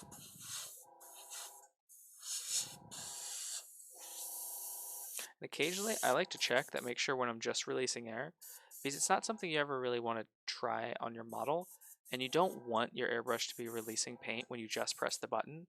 This should 100% be just air rolling through your airbrush. Only when you pull back the trigger should we actually be getting anything coming out of it that's paint related. If you find that you are, even after like, so yeah, there's going to be a little bit, but if you find that you're pressing down this button and you're always getting like a thin little bit of something, you really do need to clean your airbrush. Because like right now, I'm not actually painting anything on this model. Even though I'm spraying this directly on it, I've got it all up in here. It isn't until I tap back on that trigger that we actually get any paint. And that's what you want. You want that control.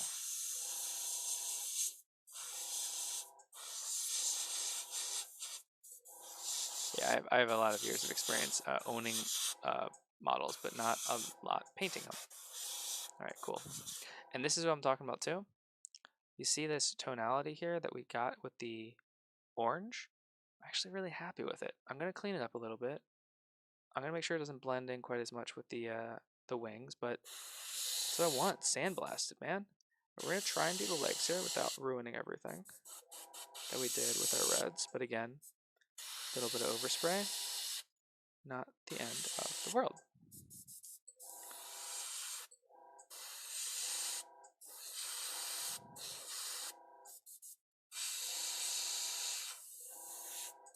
And just the second we start to see that paint go on there, we're just going to immediately take it off, make sure we're clean. Go on again.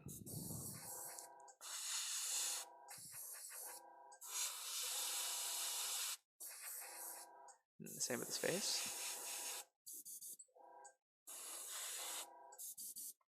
These are just his feathers after all.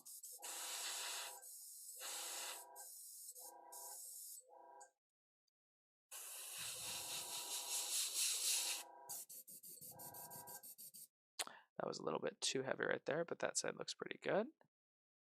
Oops. That side looks pretty good on his face. If I can hold this still enough, it might. Do you want to look at the birdie, camera? Such a pretty birdie. Oh man, they're gonna make me put my airbrush down. Right there. Oh, duh, the trick. Yeah, there's nothing else here except for a bird. Yeah, we're starting to get there. And now we're gonna add a little bit of a darker tone in here. We're gonna go ahead and we're gonna leave this just for now because we're gonna come right back to our airbrush. So we're gonna make sure it's nice and cleaned out. We're gonna leave it covered because we're gonna come to it in just a minute. And we're gonna get something subtle to kind of tone down and enhance our shadows here. And that is gonna be some soft tone. That's flesh wash. We need soft tone. There we go. That's red tone. Oh my gosh, guys, where's my soft? There it is. Cool, they were all out of order. Soft tone. Yeah, the Death Guard seemed like a really cool army to paint, I think. Maybe. Not sure how I'd like it. I love the idea of doing like the mud and dirt on them, but I don't like the fact that they themselves are so like, so you have mud and dirt that you'll add to something that was once like super clean and crisp, like adding it to a Tau battlesuit or Space Marines. And then you have mud and dirt and gross flesh and all this kind of other stuff going on. And I'm not sure how I feel about that so much. All right, cool. So now we're going to kind of blend our two transition areas. So like where we had the super darker, well, our super dark is our light brown, and our airbrushed on light brown. And we're going to go ahead and wash everything in soft tone just to bring out our shadows and add some of our detail back into our model without necessarily changing our colors too much, because we like our colors.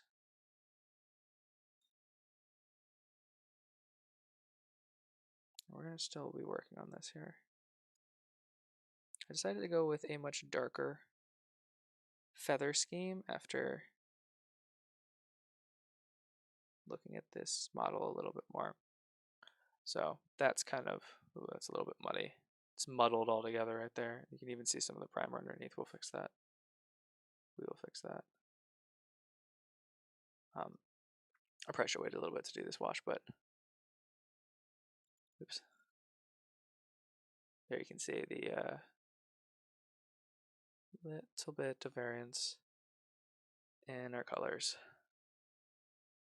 of feathers. And we're going to do the same thing here on the wings. I'm going to go ahead and, well, for the wings, because we want this to be, we want the wings to be the biggest part of the model, we're going to add a much higher contrast to it. And we want the wings to really pop a little bit more. So we're actually going to go with, what shader do we want to use? Maybe like just a straight up black wash? Maybe? That might overdo it.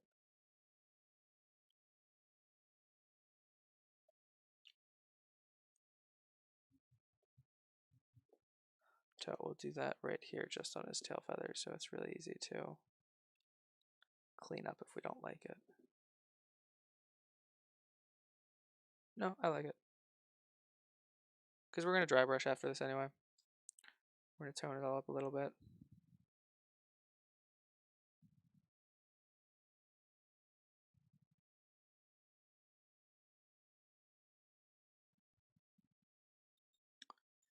Alrighty. We didn't actually finish painting his bird face. So we're going to do that real quick, actually.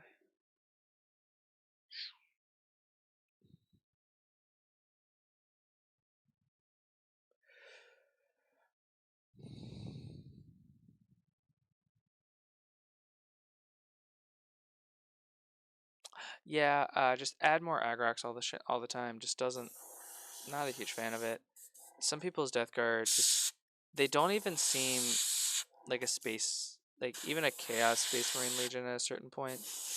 They just seem like just like I don't know, like a caricature of themselves. Honestly, is the vibe I get for some of the ones that I've seen, especially online when you look at people that do like all kinds of gross stuff with their models. Like, don't get me wrong, gross in a good way, but then like it's just at some point when you keep adding dirt and grime and grossness, you aren't adding dirt and grime and grossness. You're just kind of taking away detail from the model, and honestly, you're taking away the amazing job that you did to it.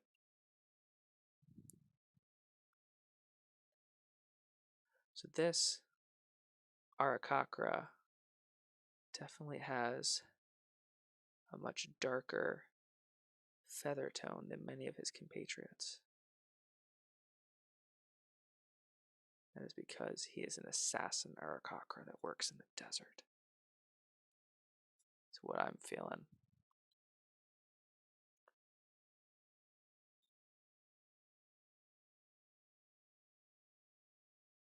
And normally I'd be really concerned because when we go and we add this wash here, you can see the wash doesn't quite seep into all of the crevices because it's kind of mixing a little bit with our not quite dry airbrush. But I'm really digging it because it's looking very, again, muddled isn't the word. You're adding a lot of variation and it just looks like a bunch of different colors in between with all the feathers. So as long as we aren't just straight up scrubbing away our paint that we just added on, kind of digging it. And there we go. We are going to try and muddle them a little bit more here at the wings. So it's like that. You can see how my wash is no longer black wash over brown, and it's just kind of like a brown muddy mixture that we're glazing back over. I like it. And there we go with the black wash, a little bit cleaner at the top. Trying to really let the wash do its own thing and seep into all these crevices.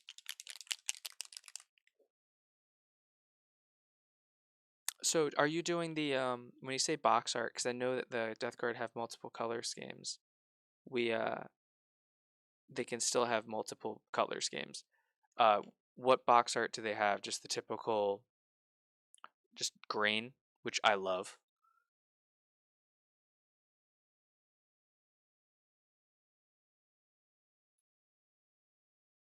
Yeah, sorry, I'm trying to make sure because I want to try and this is odd, and sometimes you get an effect by mistake that you actually really like I did here with the muddling of the airbrush and the shader here. And at first you think, oh no, mistake, and then you like it, but then you realize that you don't like it enough to have it everywhere, so you have to be careful from that moment on, making sure that your wash is doing, or whatever you're doing, is wrong in the right way in all of the right spots. So like here I want it to start blending a little bit more in the middle and towards the bottom where the feathers are thicker. And then yes, that is very shiny right now, and we will fix that. Well, we won't fix it, but it will go away here in a bit.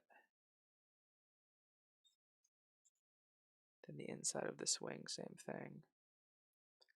Maybe a little bit crisper at the top, allowing the wash to capillary affect itself around, or whatever it is. Allow it to run itself into all those grooves and crevices.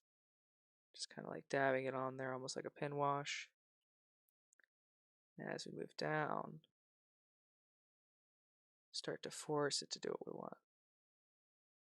Actually brushing it, not just over the model and letting it do its thing, but brushing it into the model a little bit.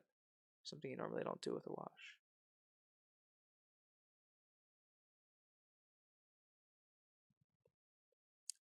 So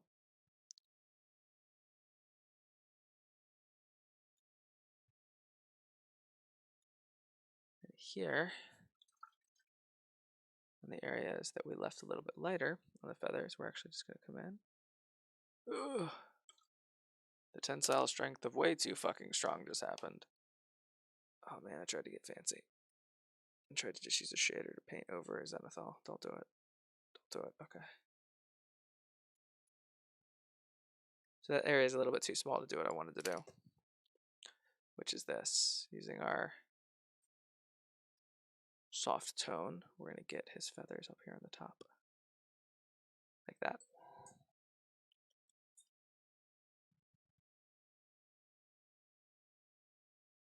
But he's looking at all the Arakocras, like, feathers have, like, all kinds of crazy colors of feather all over their body, and it isn't always just, like, a singular, here's the color of my feathers. Now, my biggest issue that I'm going to have with this model is going to be the finish on it, which you guys won't get to see until you maybe see the Instagram photos later. But the finish on this model is going to be all over the place because these shaders are going to apply very, very gloss. They're going to end up being a little bit glossy when they're 100% dry, and the rest of it's not. So this is a model that I will definitely varnish, and sometimes I don't varnish models, and sometimes I do. Depends on what I'm going to use them for, but this is one of the ones where I will 100% be varnishing. All right, now Deathguard green, lots of Balthazar gold. I love it. There are still like 30 paints and washes. Yes, yes. Even your most simple color scheme for, especially Games Workshop armies and models are gonna have so many colors involved. All right, cool. Here is this. We'll grab over here. We have our new. You gotta remember, this is the new off-white. All the other off-whites are the old off-whites. All right, cool. And now we're gonna get in here to these other feathers.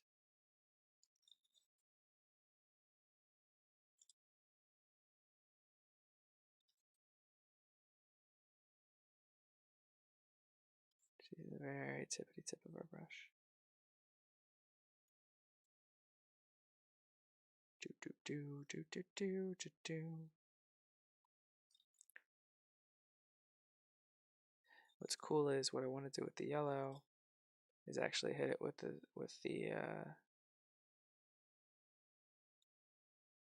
soft tone, the strong tone. I'm going to brighten up the yellow a little bit and then hit it with the strong tone. And it's actually kind of what I want to do with this white. I want to also hit it with the strong tone on the arm feathers here. So it definitely works out. And frankly, yeah, we made it work out because we decided how we were going to paint this model. I decided I wanted those feathers to be the same because it would be a lot of work to differentiate between these two different things when we're trying to add a specific effect to both. Alrighty. So we have a hand here and a hand there. He's got two hands.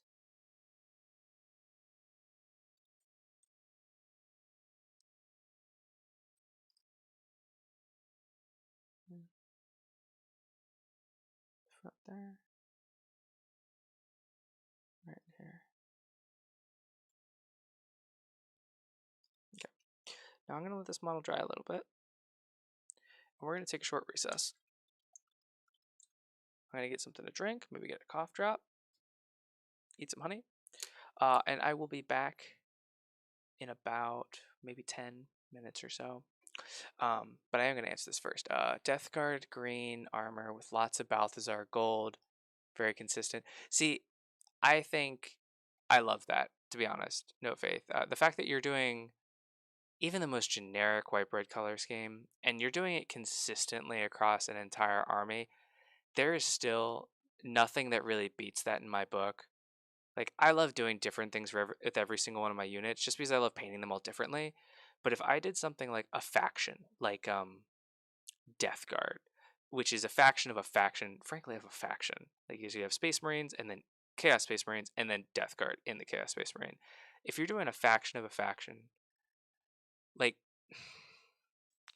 and you're varying you're doing variants on your color schemes like in between each unit. Like no, everyone paint your own models the same way you want. But to me, I love seeing a faction that is a sub faction that is just all the same. I love it. I absolutely adore it. Um, Now if you're doing something like let's say more generic like Tyranids, and you have your Tyranids very similarly but not quite identically painted, you same thing, like it looks good, it looks great, and no one's ever gonna know the difference. Like my Necrons, they're all kind of jungle themed, but in different ways. Like some are vines and some are not vines, and then I'm gonna have some that are sandstony because I enjoy seeing the differentiation between them. And yeah, that kind of breaks my own rule, but I really wanted to do sandstone Necrons, so sue me. But Death Guard just all in a singular color scheme, like the traditional one. I absolutely love the idea of it, and I cannot wait for you to send me pictures of it. Um, because done right, like an army that's cohesive is so much better than so many other ones that just aren't. All right. So I will be back in about 10 or 12 minutes, everybody. I apologize. Normally I don't take breaks in my stream like this, but I know that tonight's going to be a long night, so I'm going to need to pace myself just a little bit. And I'm going to get something to eat, and I'll be right back, all. And I'm going to turn this off now. And so you guys can have a nice view of... Oops. Well, that's not right. There we go. There, I can give you guys a nice view of what we've painted so far.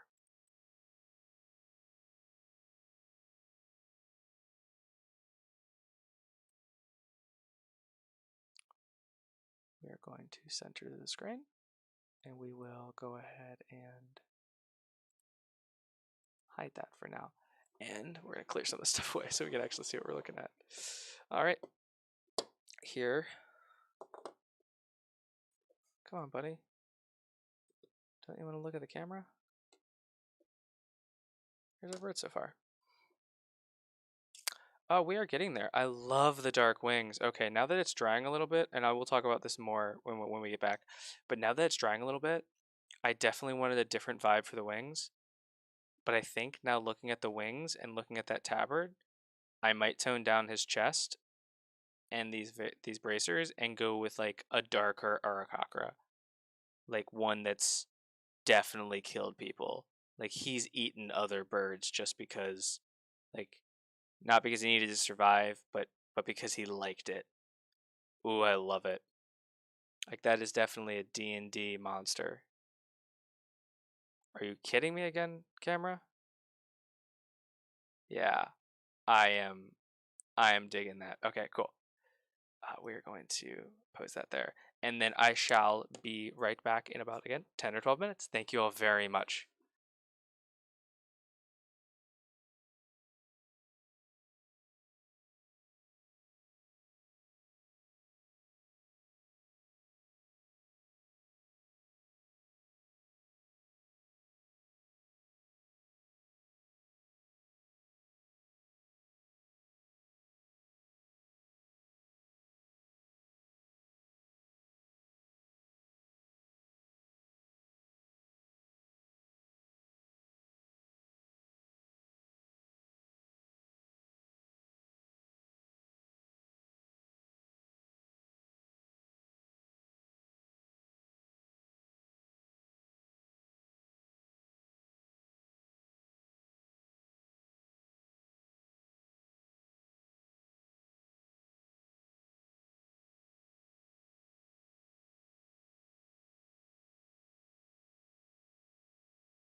All right, everybody.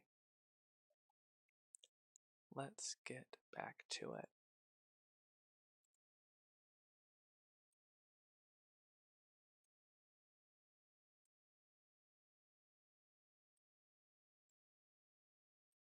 That should do it. I should have these preset. There we go. Okay. Alrighty. Feeling good. Oh, I forgot my drink.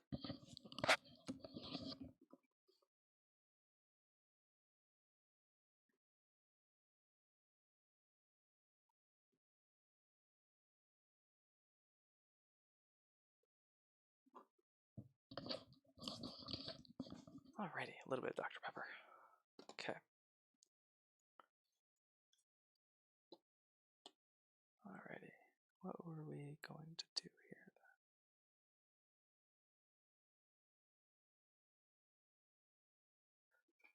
What colors are the beaks on these animals?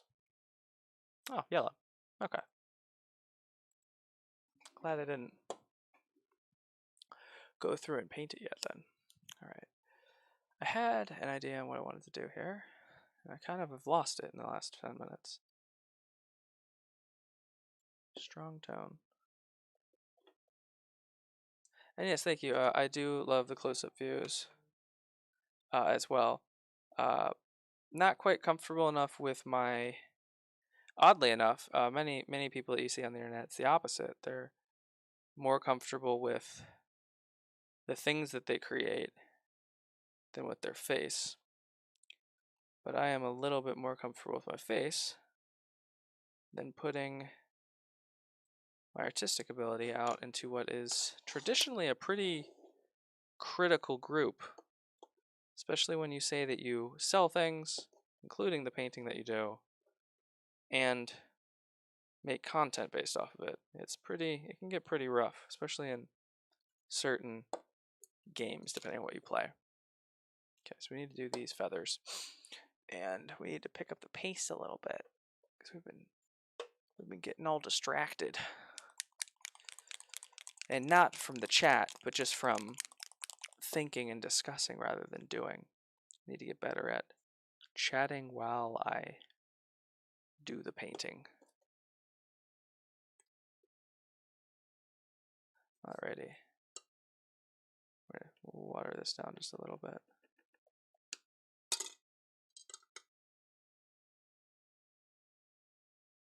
And we're just going to go ahead and we're going to do the whole arm here in a watered down strong tone by Army Painter.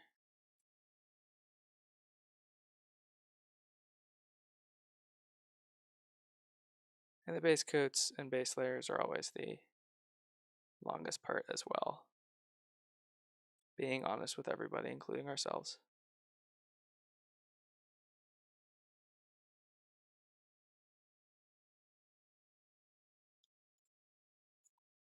Okay, there's that. I'm going to get right up under there. Boom. Bada boom.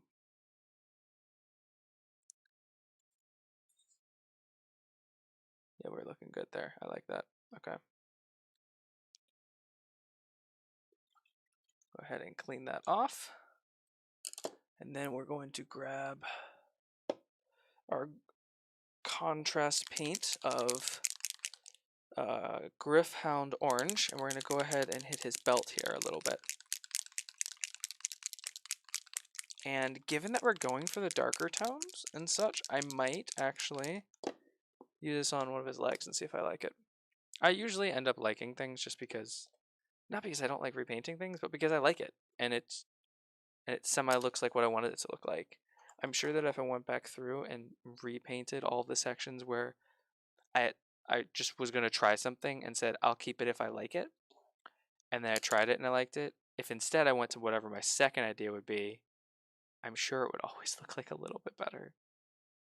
But we're going to do this first. We'll do this belt first real quick.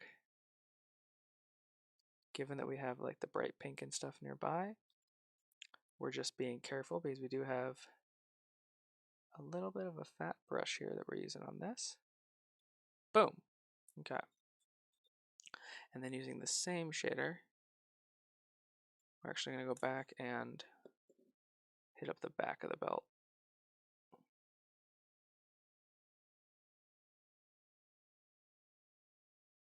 Again, just being a little bit careful because last thing I want would be to slip here. And then for his little cloak thing, actually, I believe that should also be red. Or maybe it's an undergarment. We'll do a different kind of red. We'll use, because we have some nice good variation in color, we're going to use Blood Angel's red on this.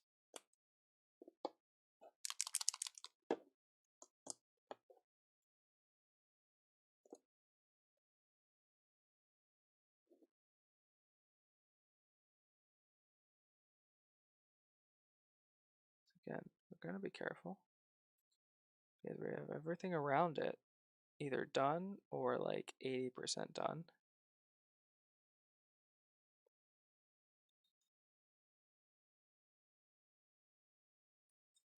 Yeah, there we go.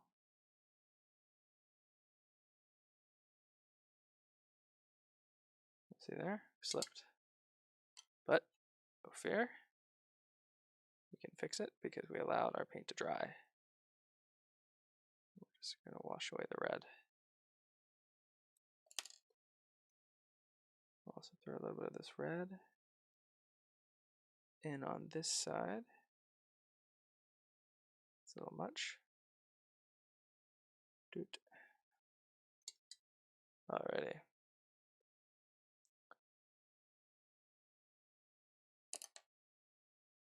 For his little satchel thingies, we're definitely going to do at least one of them in brown. Are they all satchels or one is them? Yeah, they're all satchels. So we're going to just do those in a nice casual snakebite leather. And this is kind of what I love about using the contrast paints. When we've put so much effort into establishing highlights and shadows in all of our big pieces, the big areas of our model, something like this, when combined with making sure that we did a really good job of underpainting with good bright colors, will really allow us to skip doing the same exact thing that we did like on that tabard for 25 minutes. We had to kind of skip doing that on things like the satchel. I might go in and give it like an edge highlight here and there, but for the most part, for details that are hidden like this, we don't want to paint them solid brown, and we don't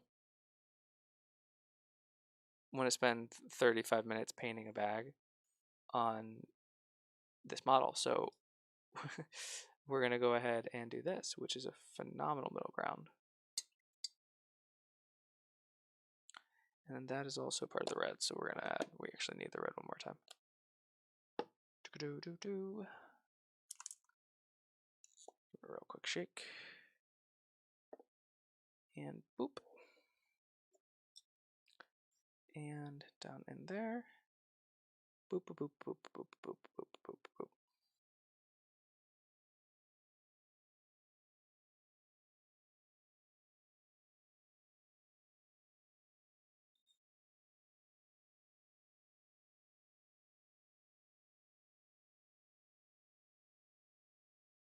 Okay. So there we go.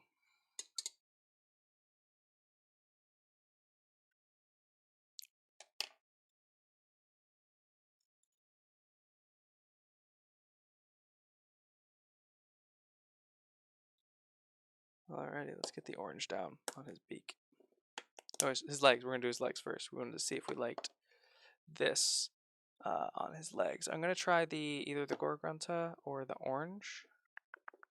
Where did I use the orange? Do I like that? I do like that for the legs, but I probably won't like it for the beak. So we'll try this on like just one of the toes first to see if this is going to look the way I want it to.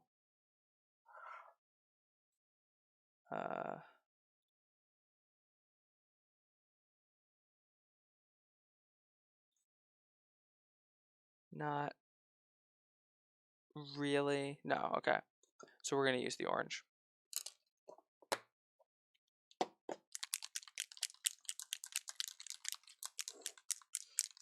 On I'll bump my camera a little bit. There we go.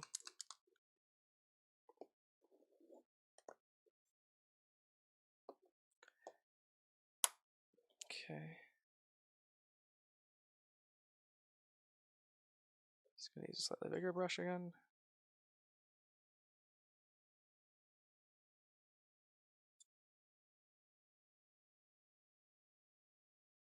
And as a reminder to anybody watching, we don't do any of the basing on these live streams yet.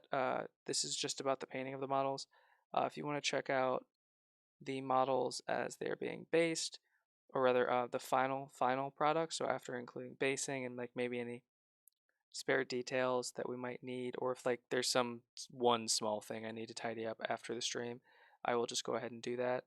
You can always check that stuff out on my Instagram at Good Enough Painting, and you'll be able to see like the Awakened Sphinx and Shrub we wrapped up from last session, last Friday. Here, just like this.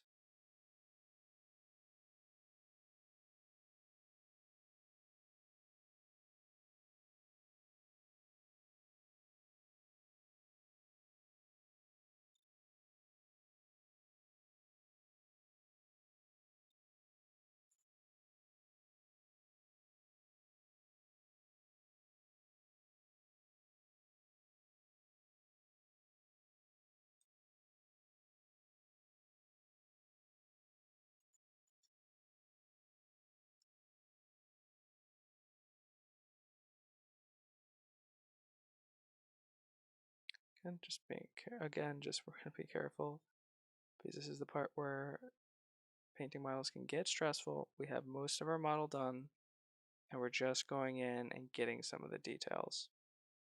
All right, cool. We might lighten that up here a little bit with some highlights, but there is that. And I do like that orange. We're gonna go ahead and use that on his beak as well. And this is where we'll just make sure to double or triple brace our arms and fingers and paint our beak.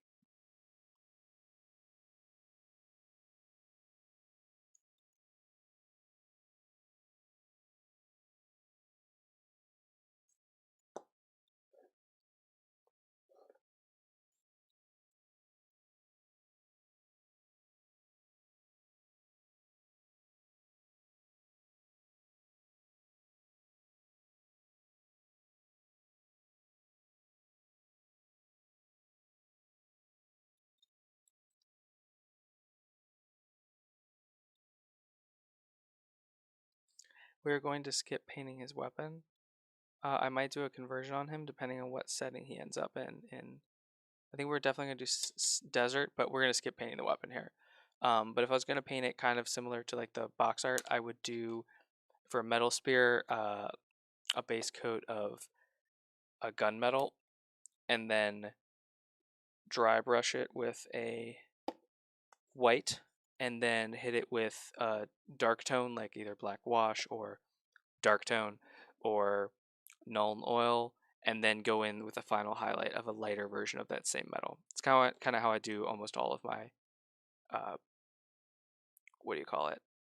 Just normal solid metal weapons. That is what I would do, but for this guy I might do something different. So all right, cool. So we got all of our base tones down in there. Then we just need to start fleshing out a couple of these details here. We're going to use the snake bite leather again, using our smaller brush here. We're going to paint the upper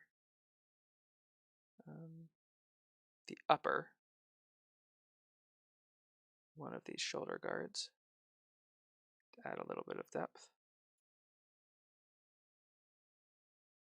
It's too much paint.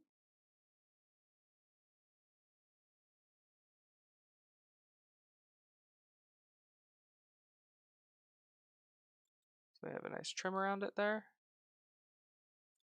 You can see the shoulder right there is what we're looking at.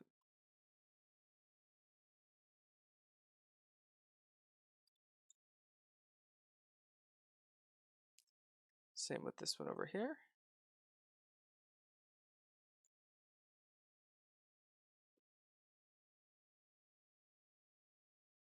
Go ahead and add this in.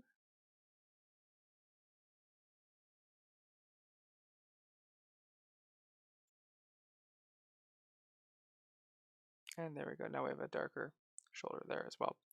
And then here in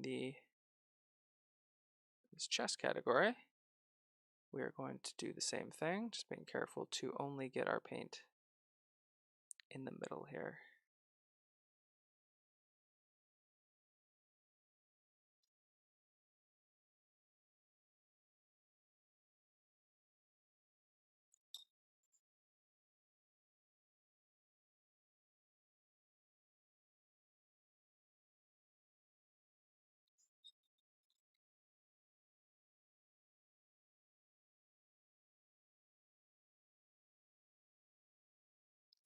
And there we go.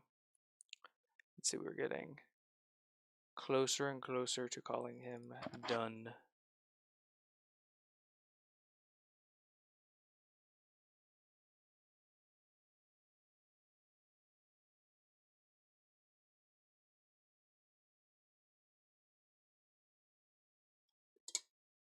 Okay. I like all of this so far.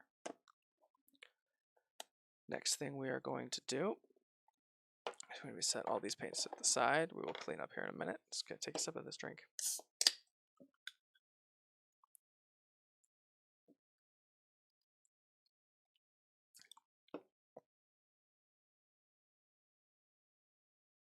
Hey, it's Pie Master. How are you doing, sir?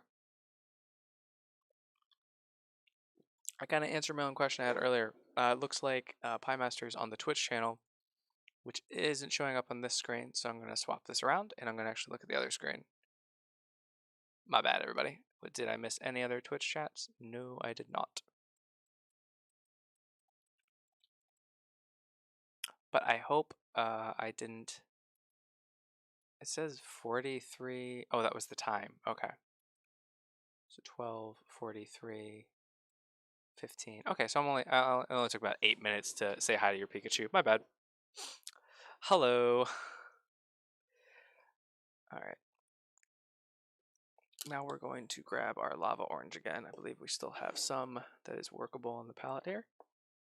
And we're going to go ahead and add some highlights onto the beak and the feet. So for these highlights, we're just going to go ahead and get towards the edge of the nose here. And towards the edge of the nose here. Just along the crest of that, where it starts to slope downward.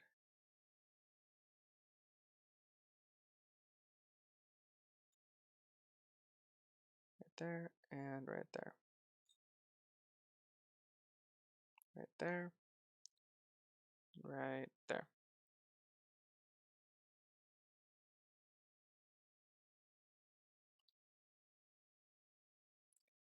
And on the bottom, just doing a simple edge highlight of the lava orange.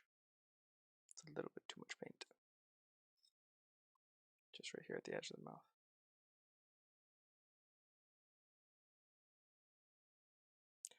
Cool. And for the feet,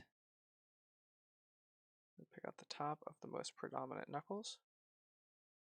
We're going to add a little bit of color just to the top of them.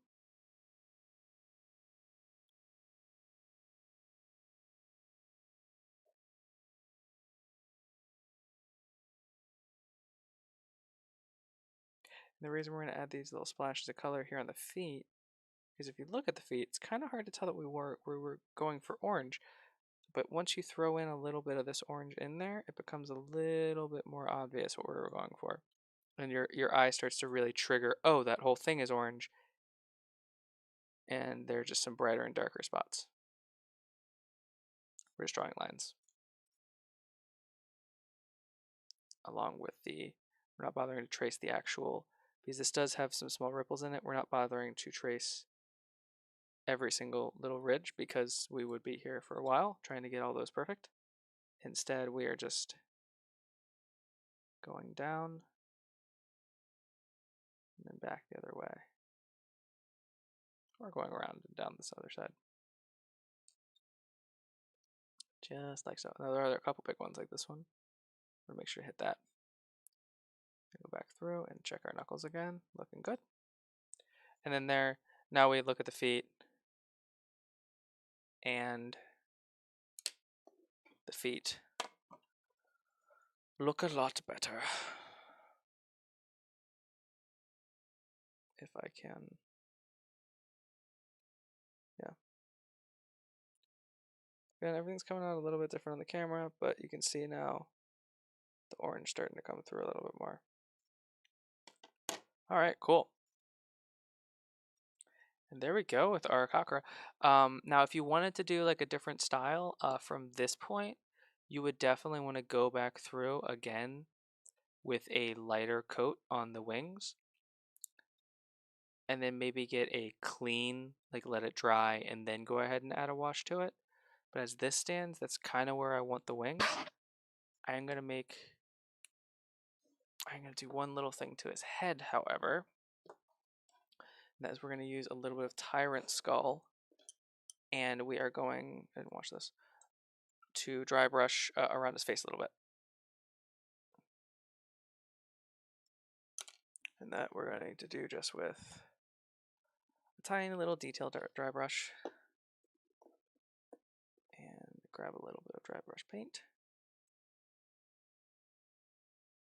Make sure we actually have some on there. I normally check is I'll go like this. Yes, I do. Don't really have very much though, so we're going to instead go all the way into the pot this time. Now we're going to switch around, and now we probably have too much, so we're going to get a little bit off on our finger. Yeah. And then we're not just going to go back and forth like 1,000 times. We're going to be a little bit more careful with this than maybe we normally are.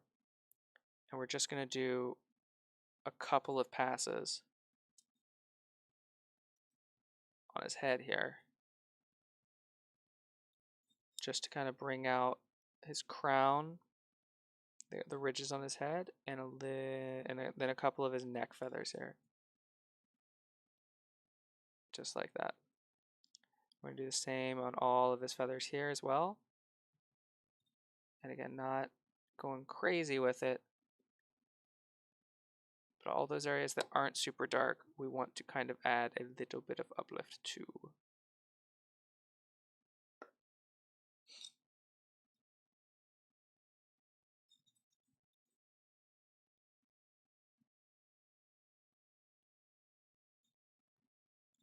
And then here, it's hard to see the definition of the ridges in between. So being careful because we don't want to overdo it. In between each of these, just to get all the details out and all the feathers, we're just going to drag it across a couple of times.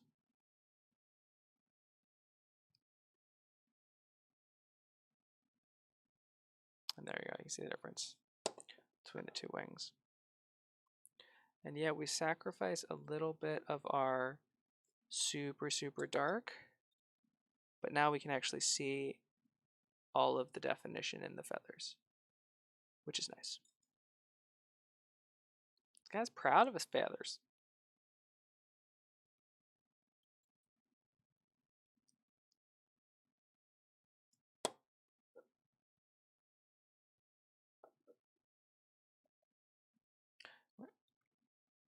Okay, do I have any other super small detail areas to kind of get with this? Maybe a little bit back here. We already did that.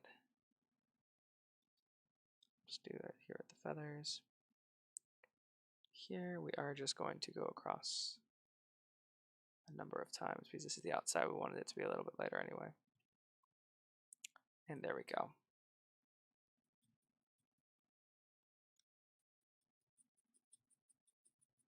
Picking up a little bit of the color here.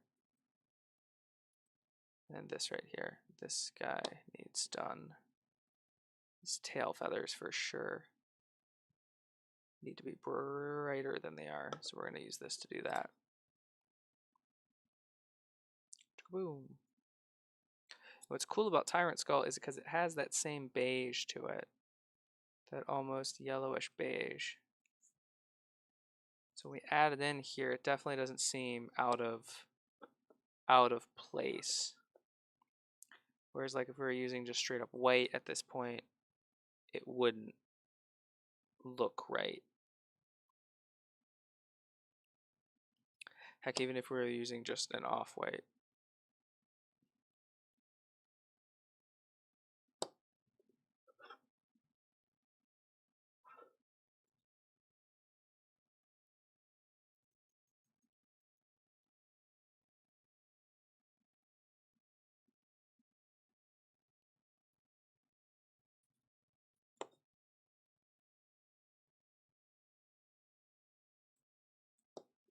Okay.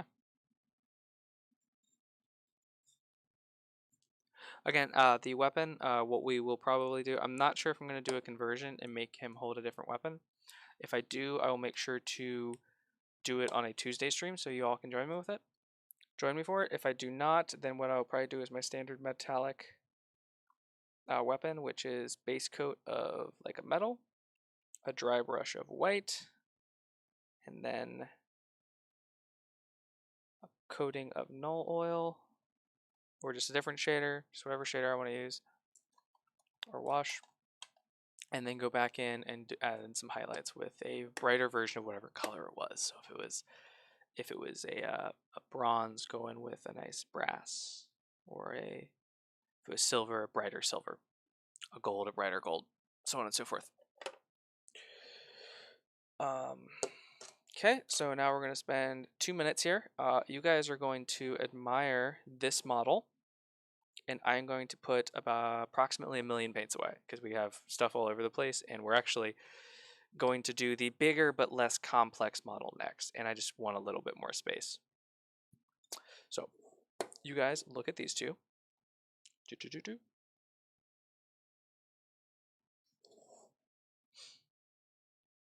Ah, too close. Too close, Ricky. How's that? There we go. And I'm going to hide my face for just about 5 minutes.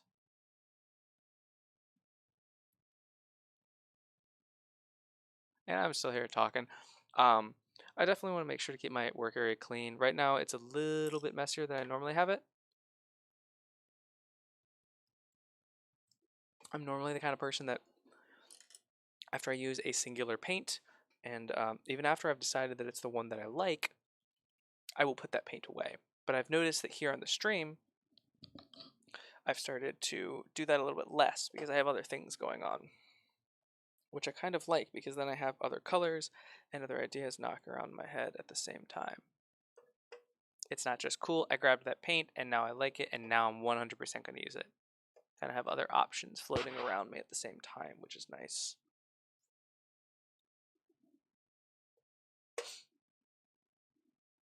However, when you're searching models, usually best.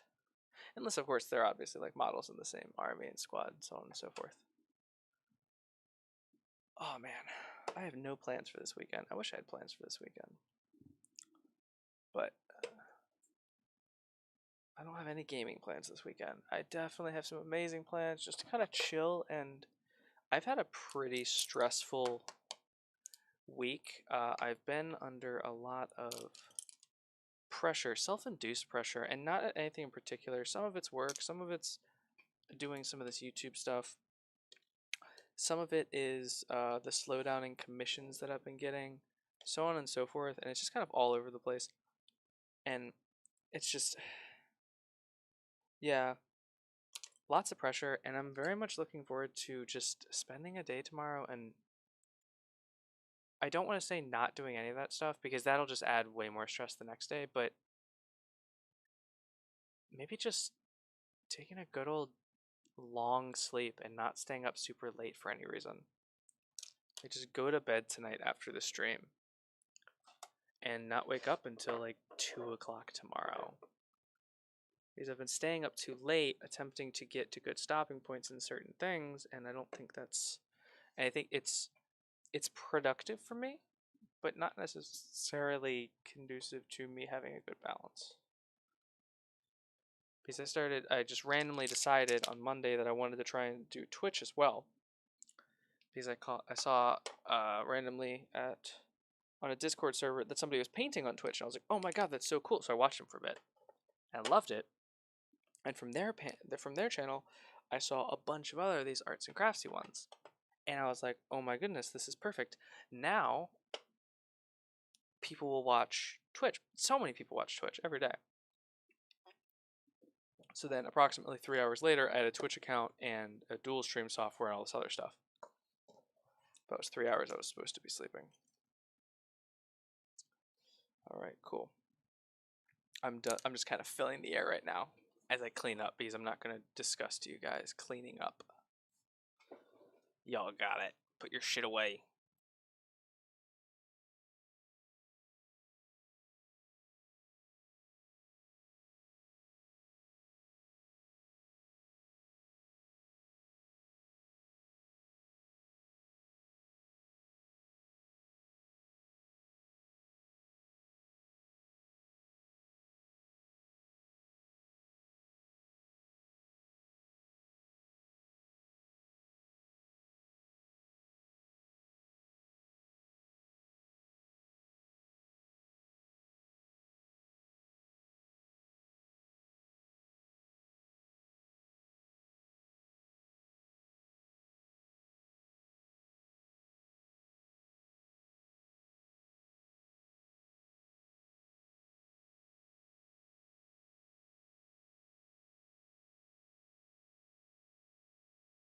Oops, sorry if that cut me off there for a minute.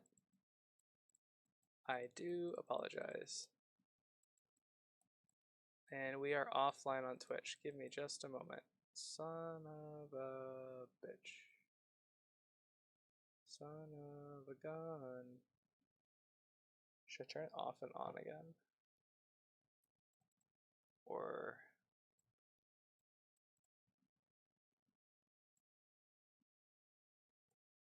well, damn it.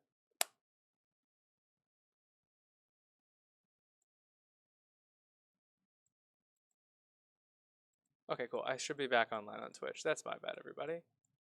I accidentally ended all of my live streams because I clicked on the wrong thing. So hopefully we get some people back here.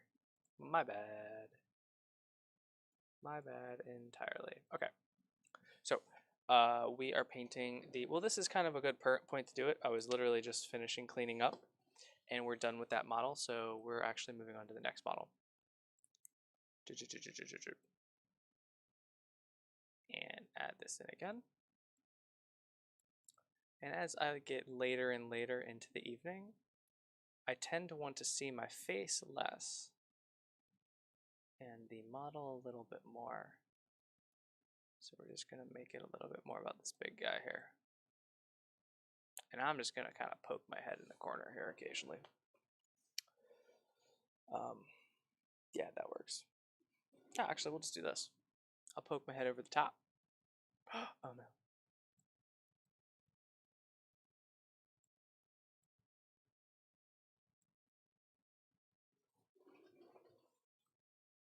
There we go.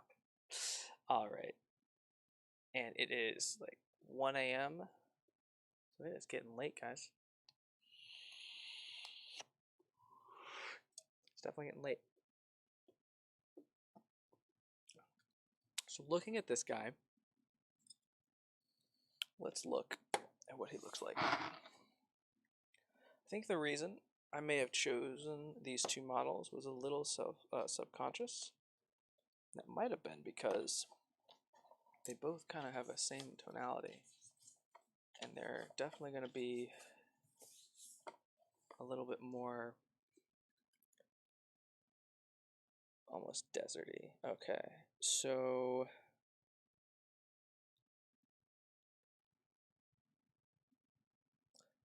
I do like this art, but I'm going to look up some other art just in case. I like something else better.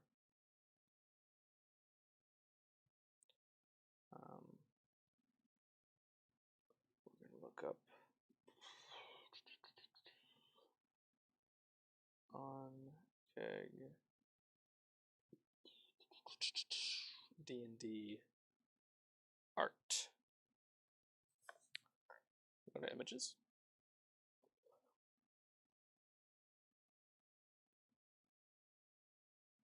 We're just going to check out some of these. Okay, so if any of you follow me on Instagram, I am really getting the same vibe that I got when I did my beholder, not my beholder, my bullet. So I'm gonna paint him some dark browns and stuff. I'm gonna cover him in some mud like he's bursting out of the ground. Because I'm getting that vibe. Oh, and here's our actual model that we have. There's where they painted it. That looks a little too buggy for me. Like, I get that it's a bug. It resembles an enormous many-legged insect. But I want it to be a little bit more of the fact that it's a monster. Is kind of what I want to focus on here a little bit more. Okay.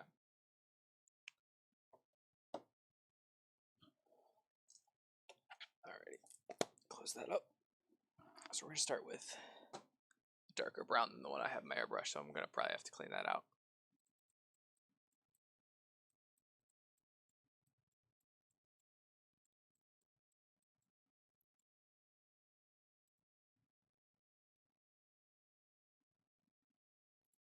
Okay. Or actually, no, we'll probably just add a little bit of a darker color to it. That'll work. And looks like we've kind of got two different main things. We have the main thicker carapace and then the under carapace. The under carapace, probably going to paint the whole thing in a singular color, or at least most of the bug parts in a singular color. And then I'll start to pick out areas that I want to be a little bit different.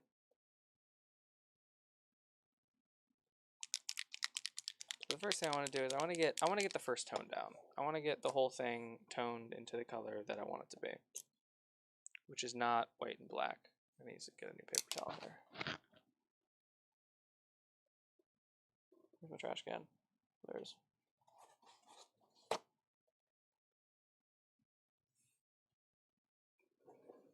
Pull this up again. There we go. Boom. Okay. And so to our airbrush here, we are just going to add. Oh, I really don't like that view. I'm going to change this again. We're going to go back to the way we were. We had too much work to do. We need to mess around with camera angles and such. Okay. We're going to add a little bit of, well, first we're going to make sure that this is actually spraying. I might have fucked up, and we might have clogged our airbrush because we let it sit for so long. Should be fine. Oh, we have to turn it back on. I'm glad I didn't pull back the trigger just then. Okay, we're making sure that anything dried up in there is still gone. And again, like we were talking about earlier, we aren't getting any color when we just blow the air, so we're good there. Whew. And we're just going to mix it up a little bit just to be sure. Yeah, so you got a little black something right there. I don't know if that was there or not. Cool. Da-da-da. And we might go back to that for a highlight color, but for now, we're just going to add, writing a little bit of this into the mix. Just because we want this to be a little bit darker. And this is Snakebite Leather. Yeah. Snakebite Leather. We're going to mix that up.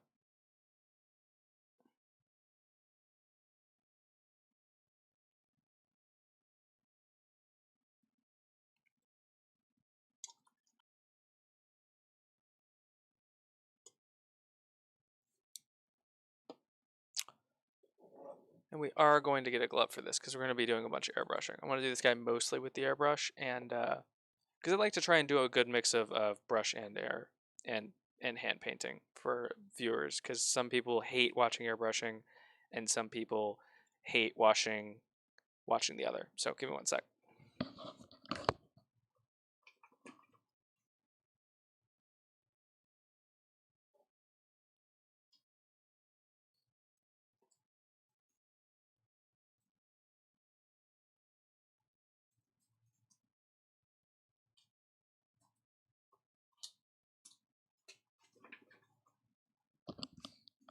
That is very exciting. My 3D printer is done printing. Hopefully, whatever, oh, it's a secret. No, it's just another monster for the monster manual painting here, is now done printing, and we should hopefully have it for next week's stream, or maybe next week. I think that one I have planned for a couple weeks out. Okay, so this is going to be, okay, I like the idea of doing the underbelly a little bit more red, so I'm going to do this just on the carapace for now, primarily. That was a little bit much, so we're going to switch to the head. That's fine. All right.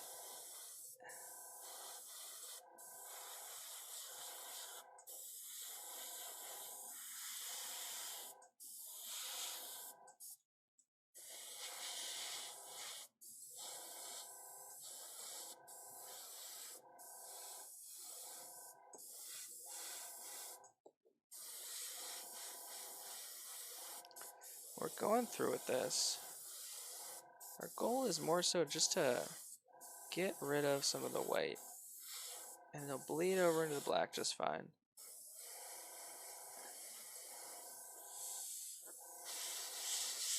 And then we'll add the rest of the definition of our color in later.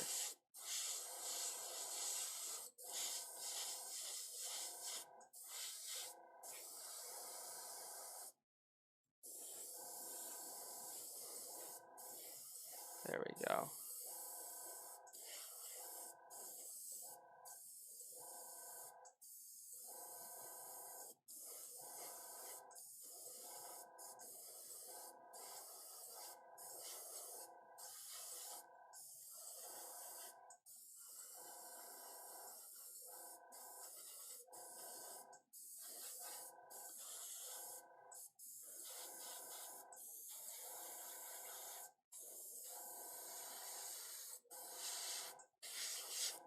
Getting there.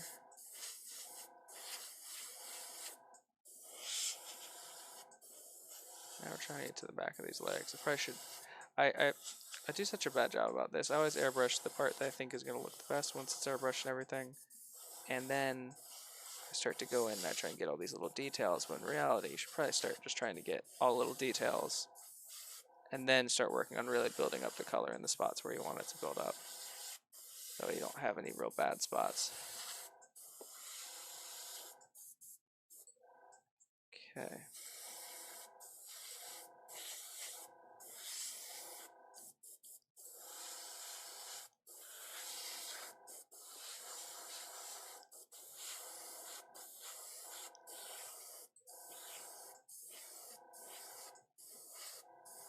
So even though I'm continuing on with this color, I knew immediately after I did a couple sections of it that this is much lighter than what I want, but that's okay. We're going to darken this up with another blast of a slightly darker color in just a few. But we're going to let this settle a little bit. We're going to let the paint dry a little bit.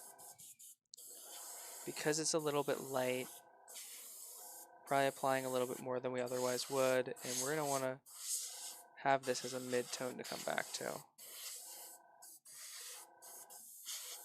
Because we're going to want this in this. We still like this color. I still like this color for this model. For the bottom sections here, it's much less important to get good color because we're going to definitely be hitting this with the darker color, but we at least want to start to build up paint. And then finally, move the model back away a little bit more even.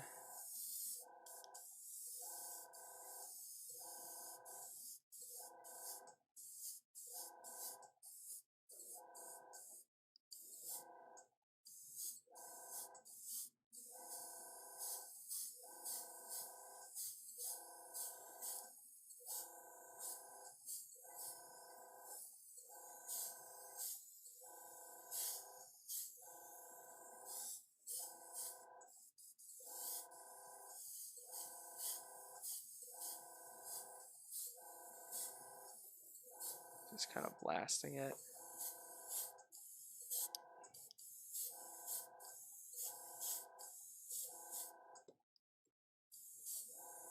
There we go. Okay. Looking good, looking good. Okay, now that is a good coat of airbrush, so that needs to sit for at least until it's dry, at least until it's at least a little bit tacky. So we have some time here while I figure out what I want to do with the rest of it. Because it was much lighter than I was expecting it to be, which is fine. We can always adjust. But so that everybody can see what I'm looking at, there we are, right? Yeah. So this is a lot lighter than I was expecting it to be, which is fine. And we're going to go ahead and we will filter this a little bit with a darker version of what we have now. Just going to clean out the airbrush, just the same exact way we did earlier today. If you want to know how to clean out an airbrush, I would highly suggest watching a video on the subject. Or if you wanted to watch me clean my airbrush, you can do so earlier in this stream. I did it with the camera adjusted a little bit differently, and you can see it. Or can you see me now? Yeah, you can see me now. Spraying it out. Okay. Now, the downside to leaving the paint in there for the 30 minutes that we did or so was it is definitely dried on the inside of the cup in there, so we gotta get that out with a. I use a cotton swab for this stuff. I ran out of plumber cotton swabs. Or no, I didn't. I moved my desk back 2 feet. That's right, and I can't reach them. That's the one thing I'm going to do tomorrow. I'm going to hang some stuff in my laundry room, and not clothes, of course, obviously, but some shelves in my laundry room, and I'm going to finish setting up the basement here. Because I started moving some furniture and stuff, and I didn't get a chance to finish. Work was a little bit too busy today. All right. Ooh, I can already tell this isn't ready for a cleaner yet. We're still having issues getting water to be clear. All right, so we're going to spray some water through it. I normally don't spray water through it immediately, but yeah, there was a bunch of paint built up in there. So we'll do that again. Much less so. So now we're going to bubble it up a little bit. That's looking clean. So we'll get rid of the water. And we're going to switch over to the cleaner here, the airbrush cleaner. We're going to open the airbrush cleaner first. My order of operations was pretty far off tonight. I wasn't expecting to airbrush the Onkeg, but then I realized that I was expecting to airbrush the bird a lot more than I did. And I wanted to do a mix of both tonight. Not for any particular reason. There will be no balance of the two on my stream, but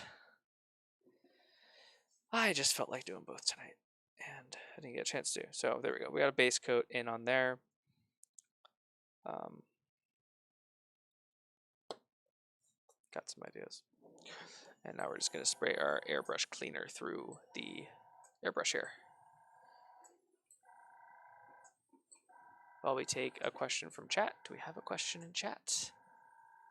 No, the last thing I have is that No Faith loves the close-up view. I'm really glad that he loves the close-up view.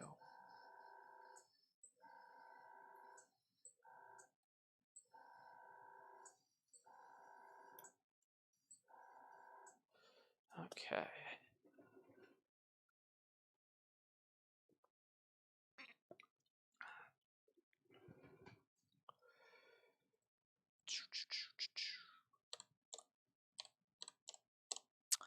Again, just going back to some art, and in this case, I'm actually going to be looking up just some pictures of insects with brown carapaces.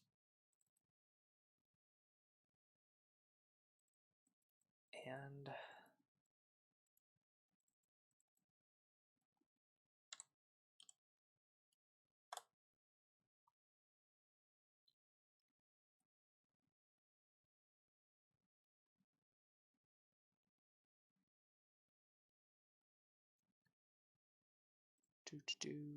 okay.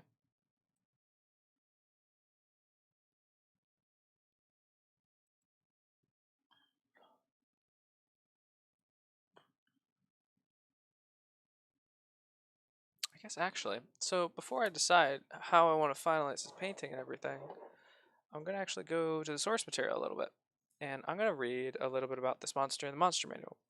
So whenever I struggle with like things like paint scheme, colors, things like that, I do like to check that out.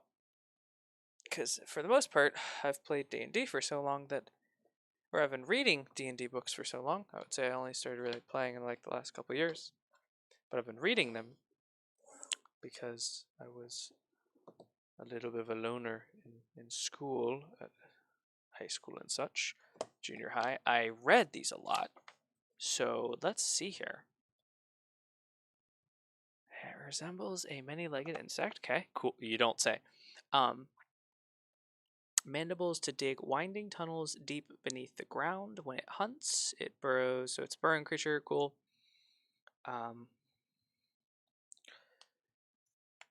They're the bane of farmers and rangers everywhere. Okay. So I wonder where the Onkeg shows up by region. I wonder if this has by region. It may not. I think that may be a Dungeon Master's Guidebook question. Oh, those are NPCs, guys. And that's not what I need. You guys probably don't have, because you don't randomly generate encounters. I'm gonna be guessing no. But I can just look it up. Ooh.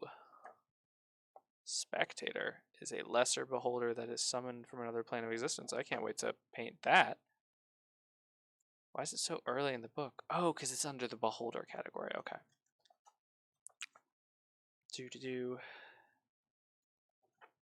Where do monsters dwell? See Dungeon Master's Guide for more information about the planes of existence. Well, it kind of makes me feel like you guys might have the info in here about where people. No, okay, cool. We're gonna go to a website and look this up real quick. The different regions you can encounter in Onkeg. Onkeg. Dungeons and Dragons website that I use for shit. Monsters.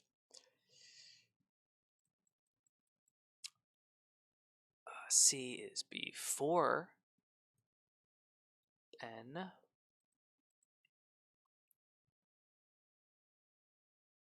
Is that literally just the okay. It's literally just the monster manual entry. Onkeg.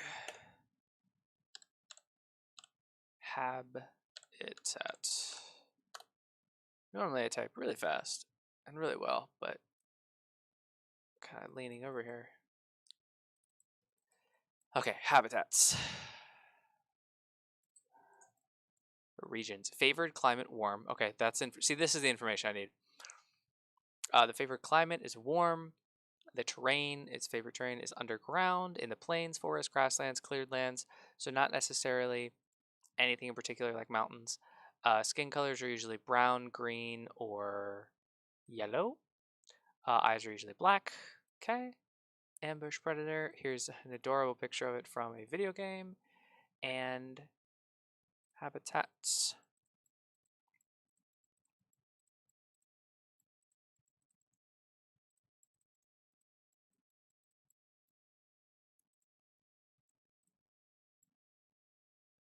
And again, a lot of my miniature painting is like just trying to find and looking at source material. So when we do these Friday night sessions, I don't really go into it with a plan. For the most part, we already kind of had a general idea, but this is a miniature I've never thought about painting. I didn't even realize, I kind of forgotten the creature existed until I bought it for this project. Okay. So we're just kind of looking for, I'm guessing, I think I'm just going to do, because he's going to get covered in mud and everything, I'm going to do him just a little bit more reddish on his belly. Yeah. We're just going to go a little bit more red on his belly. Okay, and that belly area being mainly things like this area in here, And in there, and down through here. We want to make sure that stands out as red. And then the rest of him is actually covered very well in carapace. And for the most part, we're going to pick out a couple of details, like his little tooth, his little, whatever you call those. They're not teeth, his little nails. Claws. Jesus Christ. Claws. We're going to pick out his claws and add in a little bit more detail. Kind of just, so we added a phenomenal base coat with all of this.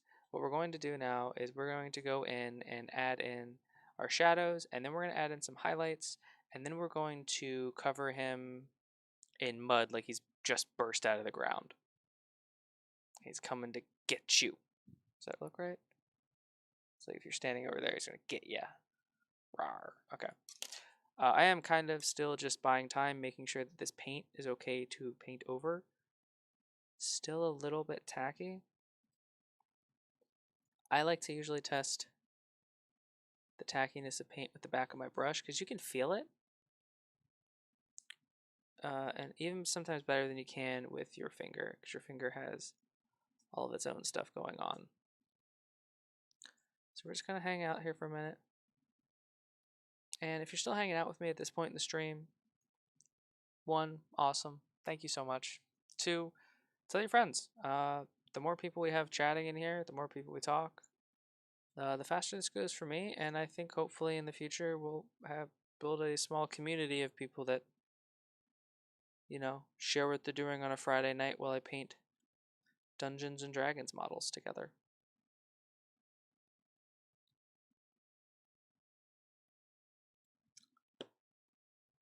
But in the meantime, we're just waiting. Literally for paint to dry. Another update for us here on the channel is tomorrow I am going to be releasing my next video on YouTube, and it is a Bioshock diorama of a Big Daddy in the Bioshock game. It's a video game. If you don't know, I hope you know. But that should be coming out tomorrow. It's been all done now for a couple days, and I was just kind of making sure that everything was 100% the way I wanted it before I did anything.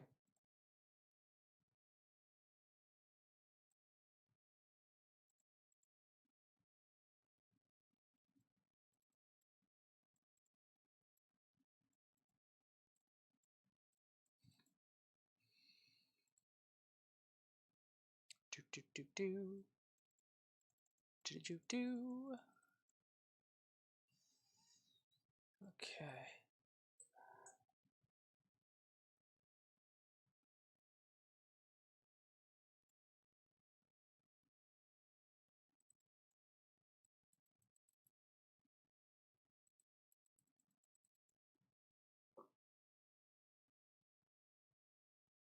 Okay. Cool. So this should be good now, I think. So, or at least good enough for us to paint the portions that are not going to end up the same sand color. We're going to be wanting to make it a little bit more red. The way I'm going to do that is I'm going to attempt to use the contrast paint Blood Angels Red. And I'm going to hopefully be able to get that really nice, because we did a really good job of getting variations in color while doing our base coat. And this is the kind of stuff that contrast paint was made for. Large, lots of detail, big open space. You can really slap it on there. And we'll see what this looks like when we're done. Okay, so we're going to try and add the red. Now I can immediately tell it's a little bright, but that's okay. That is okay. I would much rather this have started this and have it have been a little bit bright than a little bit too dark, because there isn't really an easy way to lighten up a red without just getting it to be a different color or using a different red. And since this was a contrast paint, that just wasn't going to happen. I only have the one red. Okay. Because this is pretty close to the finalized color on the carapace, or at least the finalized base coat. we're trying to be pretty careful with it here. We're going to be able to hide a lot of sin, given that I want this guy to be all muddy. But we don't want to have to. We want that to be our choice. We want to choose to hide mistakes rather than... Sorry, we want to choose where we want our extra detail to go rather than exclusively using it just to hide mistakes. Oh, and in case you guys are curious, after the streams, what I normally do is I actually do go through and I do things like the basing on the models that we do. Doing bases and stuff is something I've always loved. I do it much better in my opinion than painting, but it's a lot less interesting than painting because there's a lot of time where I spend just waiting for glue to dry, and it's 90% of it is the same thing. It's adding a couple of bits here and there. It is covering it in PVA glue, getting the flock to stick to it, and then sealing it. If you check out Tuesday night streams, we occasionally have done it on there, and we will continue to do it there, but for this, just the painting. See that right there? We got a little bit on the shell. It's okay. We're going to be covering things up. So they definitely like warm climates, but not necessarily desert. But not necessarily not desert. Okay. Okay, so that's more like the color I wanted actually. Looking at it now, you can see it's a very nice, beautiful, deep red. Look at that section too. Okay, this is exactly what I wanted for his bottom, because that leaves us space to get both lighter and darker if we need to, and we don't need to get darker. We just want to get a little bit lighter from here, and we're gonna do the rest of the red first there actually. So grabbing our smaller contrast paint brush that we forgot to wash out before we put it down, we're gonna grab a little bit more of the Blood Angels red. We're going to get this area right here under his armpit. Nothing too complicated here.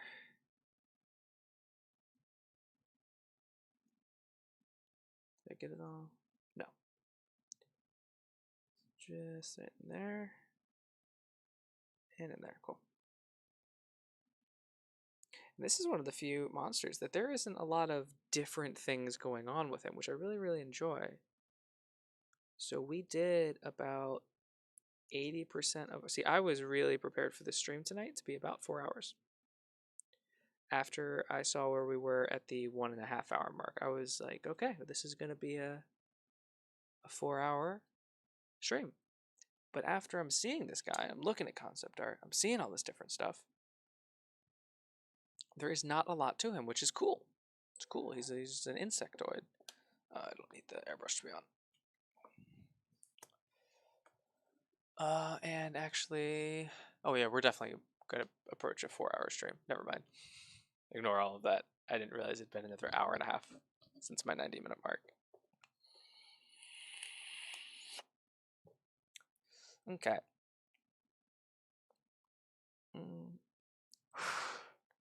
So there's a part of me that's tempted to paint these different, his front carapace different than his back, but looking at insects, that doesn't make any sense. So there might be a cause to do this section right here in a different color, in which case I want to do it in an orange. So I think I'm going to take the opportunity to do that, as well as the bottom sections here. Although that's pretty much carapace as well. Maybe down here in the fleshy part, we'll do in a dark wash. We'll do in a dark color right in here. And then... No, it's all chitinous. His entire body is 100% chitinous. I love it. I absolutely love it. I'm trying to find fault with it, and no, he's just a dude that's running around in all of his armor all the time. I love it. Okay.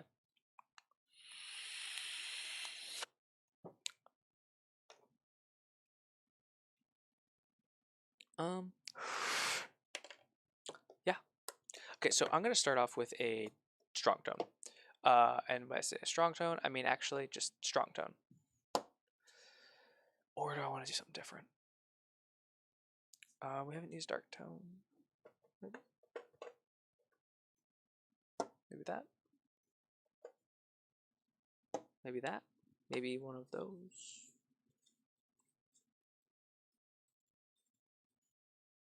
Because whatever color I do, I want to make sure it shows up over most of the model, but it still retains highlights and shadows pretty well. So if we use something like end in yellow, that might work. Or maybe something gray because he's been underground. Let's actually do the yellow first. That feels like the most mild of all of our choices here. Is it yellow? Just kind of adding it into some of the areas here. Let's see what this looks like. Given that we're using a bunch of paints that are translucent, I'm going to actually get fresh water here. Like, yes, it will still be a little bit tinted, but let's just dump it out. Okay. Yeah. Okay, so let's try this first. Let's do this section down here. Ooh. Now the thing is, can we still tell the difference between our light areas and our dark areas? And I think the answer is yes.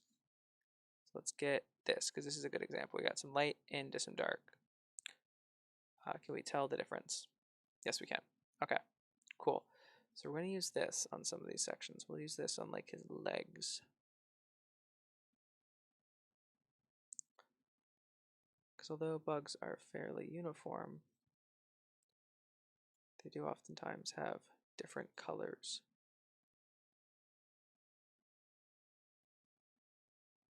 Those look like fingers.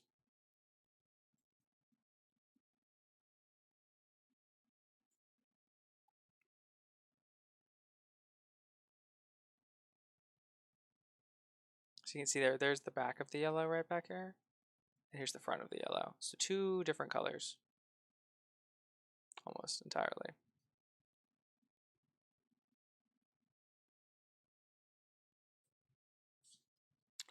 Paint that in like a pinkish flesh color.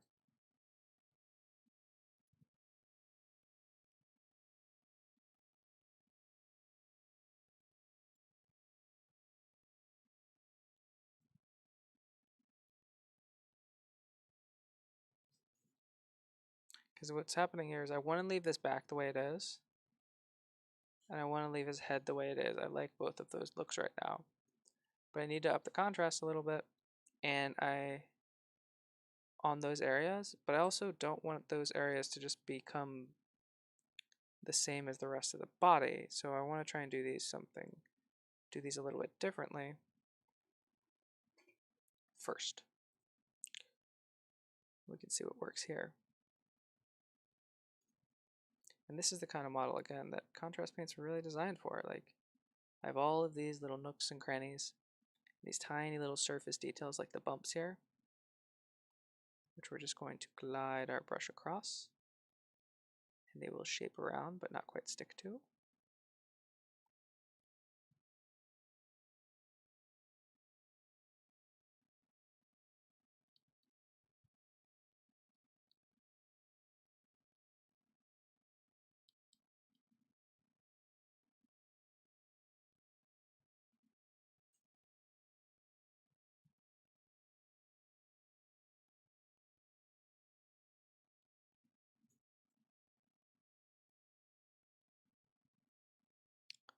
All right, there we go. Making sure I didn't miss any areas. So I'm going through and I'm looking at each leg from every angle. So I look at this leg in front, and then I look at all four legs, and I see that. I look at this leg, and then I look at all four legs, and we're good. Look at this from the side, and I see it. And I look at all four, and we're good. But then I look under here, and we're not good. And two of them.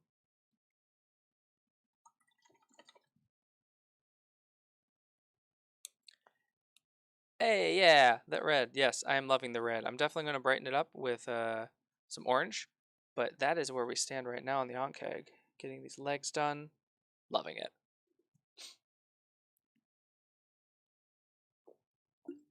Ooh, my camera got a little bit off. I think I bumped it when I was reaching for it for my yellow. My bad, everybody. So we're going to just readjust everything here. And there we are. Ah! One day, Ricky will remember his cheat code, which is the Red Grass Games palette. It's holding the back. So that's what we're looking at now.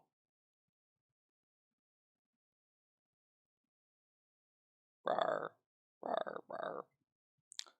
So we're liking that. I want to leave basically everything except for this, his claws themselves and the tips of these. I want to leave almost exactly the way it is in terms of its color and hue, and I would just want to add like a strong or a dark tone, or I want to add a dark tone, or if you use Citadel brands, think Null Oil, just to get into all these details and bring out those crevices, and then we'll go back through and we'll do our highlights, and I like it.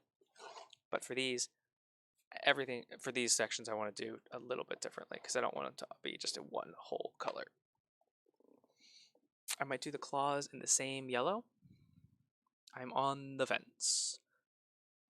Red and yellow is supposed to be an insect color that's no good for you.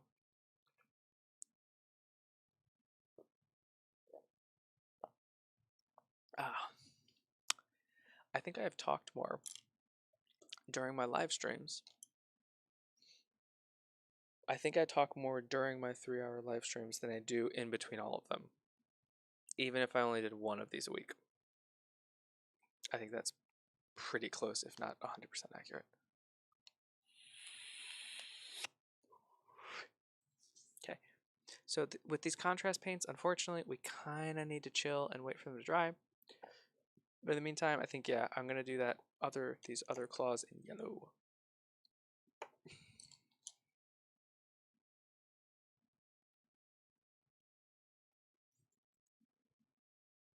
Just like this. I'm going to actually, again, leave the claws alone if I can manage to remember when I get there.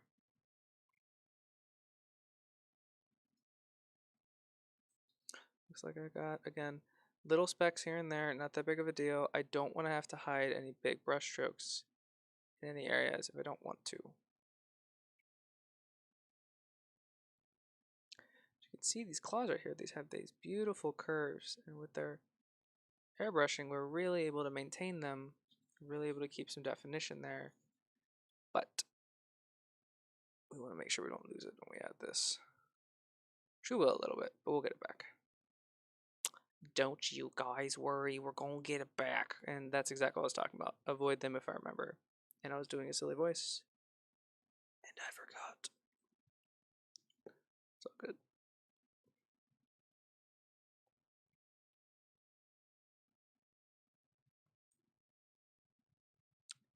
The underside here, to underside there. Also, you should send me pictures of your death guard if you are still in the chat. No faith. Or post them up in Discord. I love me some death guard. I love me some monochromatic Space Marine lists. Oh, I missed a spot there too. Where's that?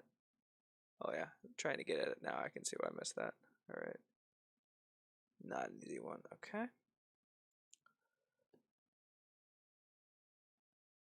And what we're going to do is we're actually going to shade and wash these two areas very differently.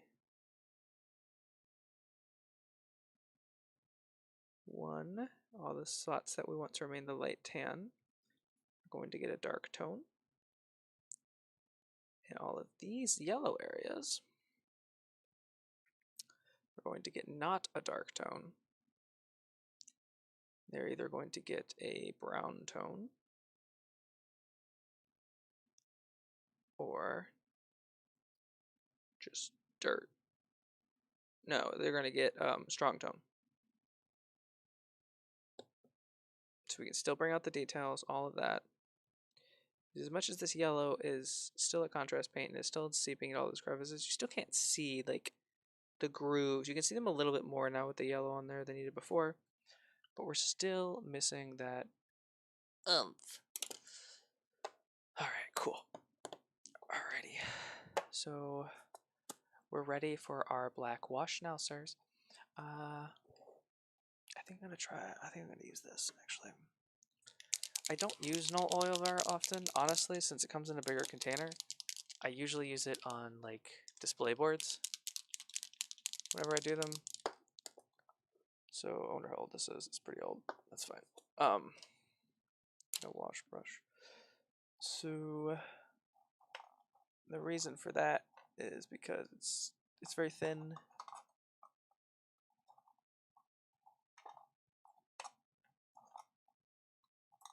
Get a nice. There we go. Okay. And it's just so expensive. Okay. It's already pre-thinned and all that. Let me see how I like this. We're gonna again start at a spot that I do not necessarily care as much about. That's ironically gonna be like right here. Okay, cool. So very carefully, we're just going to spread this out. I see why people like this over the army painter. 100%. Their dark tone, I get it. This is so thin, but I usually end up watering down my army painter anyway, so it's a little bit moot.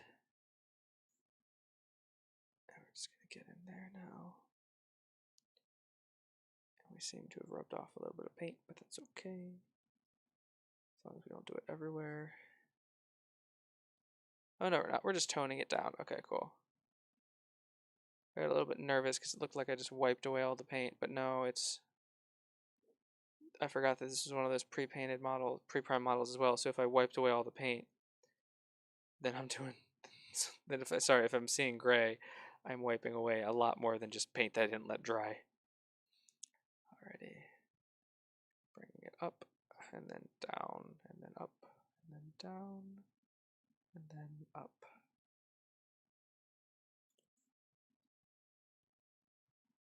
And then down, and up.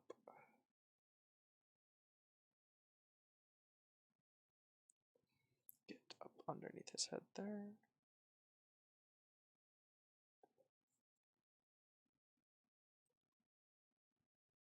Just like that. We should get this area there too.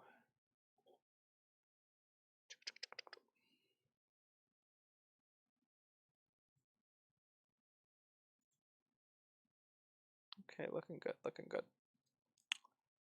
Alright, next thing's next is going to be the head here. Be a little bit more careful with it. Do a thin little line here. And then do the same thing on the other side. Just tracing in our shadow a little bit. Just to make sure that if we do miss an area, that it's not like the most important on the whole section that we're doing, which is obviously those lines. His face. Pretty easy. Okay, I understand why people like this product more than the tones from Army Painter. I might like it a little bit more. Maybe. It does tend to pool a little bit more and is a little bit thinner, which is fine. I think I'm one of the people that I struggle with over thinning my paints by mistake because I use a wet palette.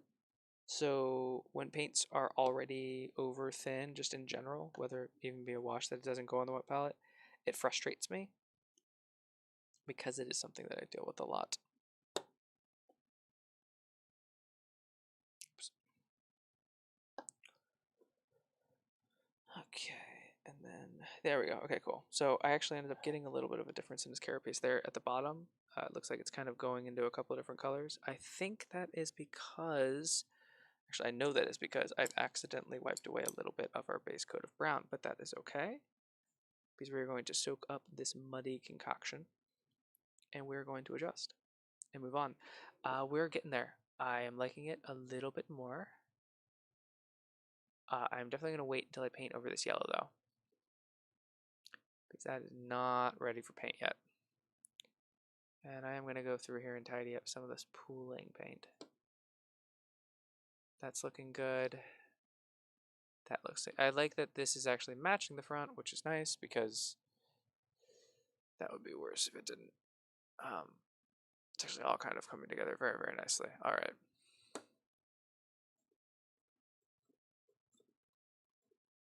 Oh yeah, like and subscribe and follow on Twitch. I really love Twitch's partner system, partner program, a lot more than YouTube's. It's a lot more accessible. I like it, um, and I understand why. The partner program with Twitch just allows you to do a couple of cool things. One of which is things like subscriptions and stuff, but the other ones are really cool things like community interactions and things like polls and a bunch of other stuff. So you can't do any of that until you are until you meet certain requirements for both of them, and those are the requirements to become a partner, which is actually how you monetize both, I believe. I think, yeah. But the gist of what I'm getting at is I want to be able to do things like schedule streams and like do polls based off of what things I should do and get a better community board. So please tell your friends to follow because the Twitch requirements are a lot easier than the Facebook ones for sure. All right, cool. So we're gonna do his claws. Actually, now I'm just trying to find something we can do while we wait for paint to dry. We're gonna do those with. Ooh, I haven't got to use this color yet. Necrotic flesh. That's probably nope because they're bones, Ricky.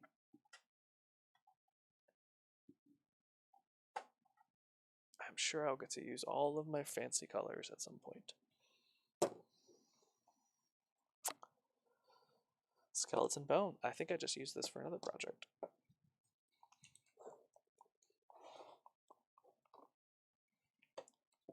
Yes, I did actually. Painting a model of one of my dad's collector cars. Oh, we're done with the airbrush. I can take off this glove. It's actually starting to bug me.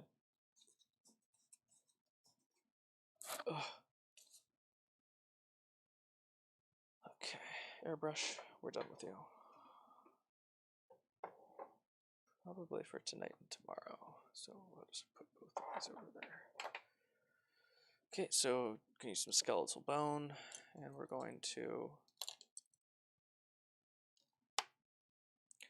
take our hair out of the wet palette.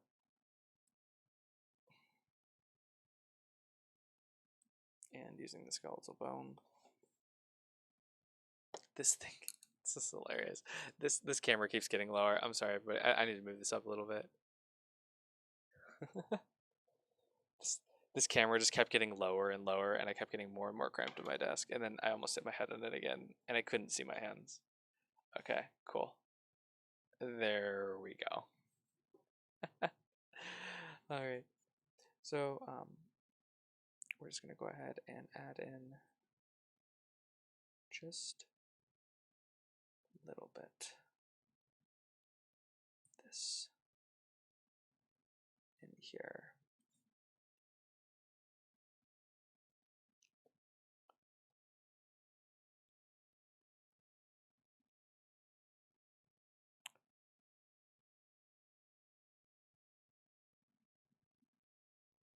My initial plan went to shit, so we're just gonna actually throw a layer of this on all of the claws. I originally was like, okay, cool, I'm just gonna pick out some lines and kind of do like some claw marks that you see like done on a lot of stuff, but my first stroke was immediately super heavy-handed, so I was like, okay, cool, well. The fates have spoken. We will do a God's damned base coat. All right.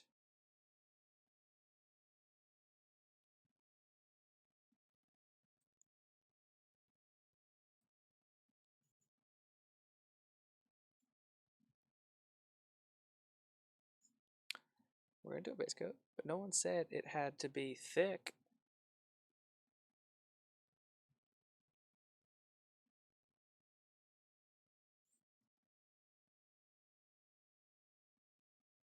but we're gonna make it a nice solid coat anyway.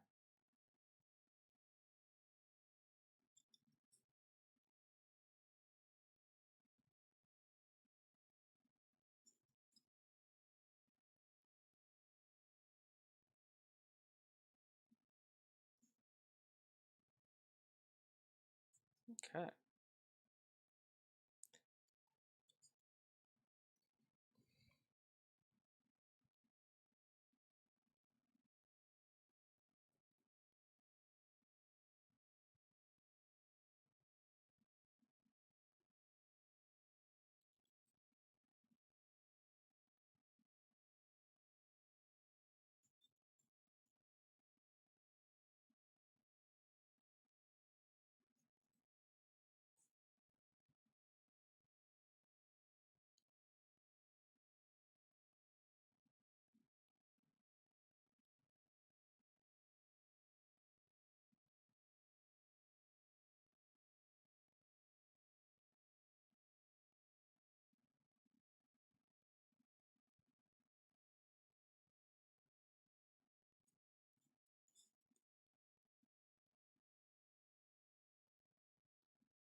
Okay.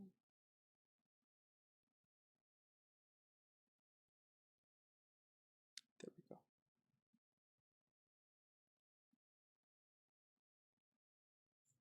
We have our base coat down. For our fangs. For our fangs. Something, somethings. I'm doing Be Our Guest. Yeah, I'm doing Be Our Guest from Beauty and the Beast. Ding, ding, ding, ding, ding. Alright. Okay, we've got our claws. They're not fangs. I've called them fangs like 8 times this stream, guys. They're claws. Versus.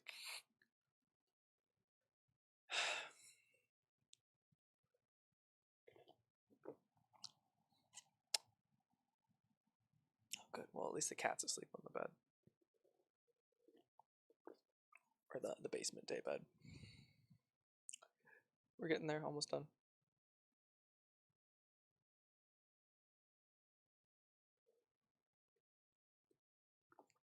Okay. Oh man, even the red's not dry yet. Alright. This may need to be a quick wrap up on next week's video because none of this is dry and ready for what I want to do next, which is dry brush basically the whole thing and then add mud to it. So this is not what I wanted to be a two-parter. The Sphinx I knew would be one. This one was just poor planning on my part, everybody. I do apologize. But I don't want to sit here on stream for another 30 minutes waiting for this to dry and then do a bunch of stuff. I think we're going to have to call it now. So if you stuck around, I really appreciate it. If you didn't, if you came in and then you left and then you came back and then you left, or if you came in once and you were like, haha, and then you left, thank you for joining it all. I really appreciate it. I'm having a lot of fun with this. Painting live. I get a lot more done. I'll be honest, if I hadn't been live streaming tonight and I wanted to paint everything in the monster manual, I might have gotten just this part done. I wouldn't have even touched any of this. And I probably wouldn't have even gotten as far in this one as I did. I probably gotten to the point where I put up my first wash and or airbrushed it and then probably just called it a night. Or just dicked around with color schemes for so long. And then watched some TV or played a video game and then gotten back to it. But this way I kind of have to stay at least semi on task here. All right, so we're gonna get some final little shot here.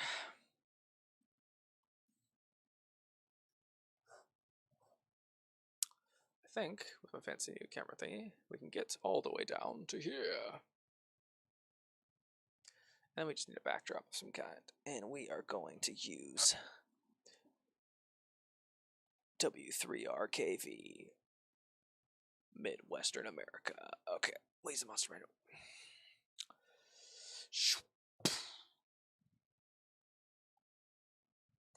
That's way too busy. It's never going to pick up on the models. Let's just use the palette again. Damn it. Okay. I should paint something nice on the inside of this for when I'd use this. No, because that would defeat the point. Because it needs to be as blank as possible.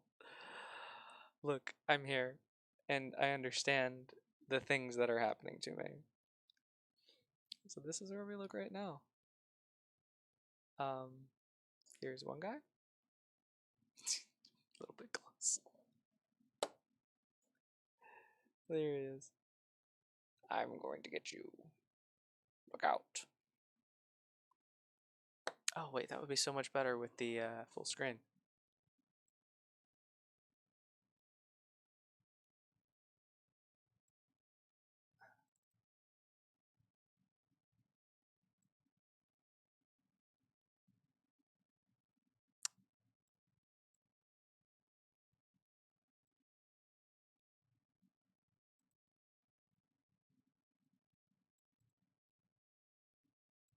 Alright, so all seriousness, this is the first model that we got done. Well, most of the way done. This model is most of the way done. We need to wait for these washes to dry, and then we will add a different tone onto the yellow sections, so the legs there and the arms, and that is going to be probably Strong Tone by Army Painter. Once that is once they are both dry, we are going to use a dry brush over 3 different areas. We're going to call this technique Tri Brush. We will be going in with Tyrant Skull on the carapace sections in the center here, then a lighter yellow on these sections here, probably something along the lines of our Desert Yellow from Army Painter, or if we're trying to match tone a little bit better, we'll probably mix Desert Yellow with something else. And then for the red section, we will go in with a dark orange dry brush. So like that lava orange would be a good choice for that. At that point, we would also want to shade this with a nice. I like soft tone for claws. Because it does give that really good claw appearance. Maybe add a little blood on there, and then probably what is this upcoming Tuesday? I believe it is the 4th, the one after 4th of July. Thank you so very much, No Faith. I really appreciate that. Okay, cool. So I still have another Tuesday. I'm getting the Dominion box set, and I will be painting all of that up in hopefully a week, is my goal. And so I need that Tuesday night dedicated to it. So the 29th, we will probably work on doing this in addition to something else. We will finish him up, and we're just gonna go ahead and mud him up the same way I did my Beholder on Instagram. Not Beholder, Bullet on Instagram. Bullete. The other thing that we painted today was this Arakakra. We originally wanted to go for a very Eastern Asian-inspired, almost monk aesthetic with very warm colors for all the clothing. After doing the warm colors in the clothing, I started to do the wings, and then I loved how dark everything was turning out, and the plan kind of changed, and instead we tried to match that same tonality throughout, and I think we did pretty good. And the only thing we'll have to do here is his weapon, which again, I may be doing a conversion. If not, I will just paint him up and put him on Instagram when I finish the base, which I'll probably do tonight. So I'll probably make that decision here in a bit after checking out some other stuff and seeing if I got anything else going on. Final announcement for the channel is to make sure to follow, like, subscribe, the things with the videos and the content creators say, but also to check out tomorrow because I post videos, edited videos about once a month, and this month's video is coming out tomorrow. So keep your eyes peeled. Probably be in the late afternoon, if not, if I get a caffeine rush here from this cup of tea I'm about to chug, I might do it tonight. But either way, thank you all very much, so very much. Send me pictures of what you're doing, and remember to get painting, and no matter what you do, your best is always good enough. Thank you, and have a great rest of your evening.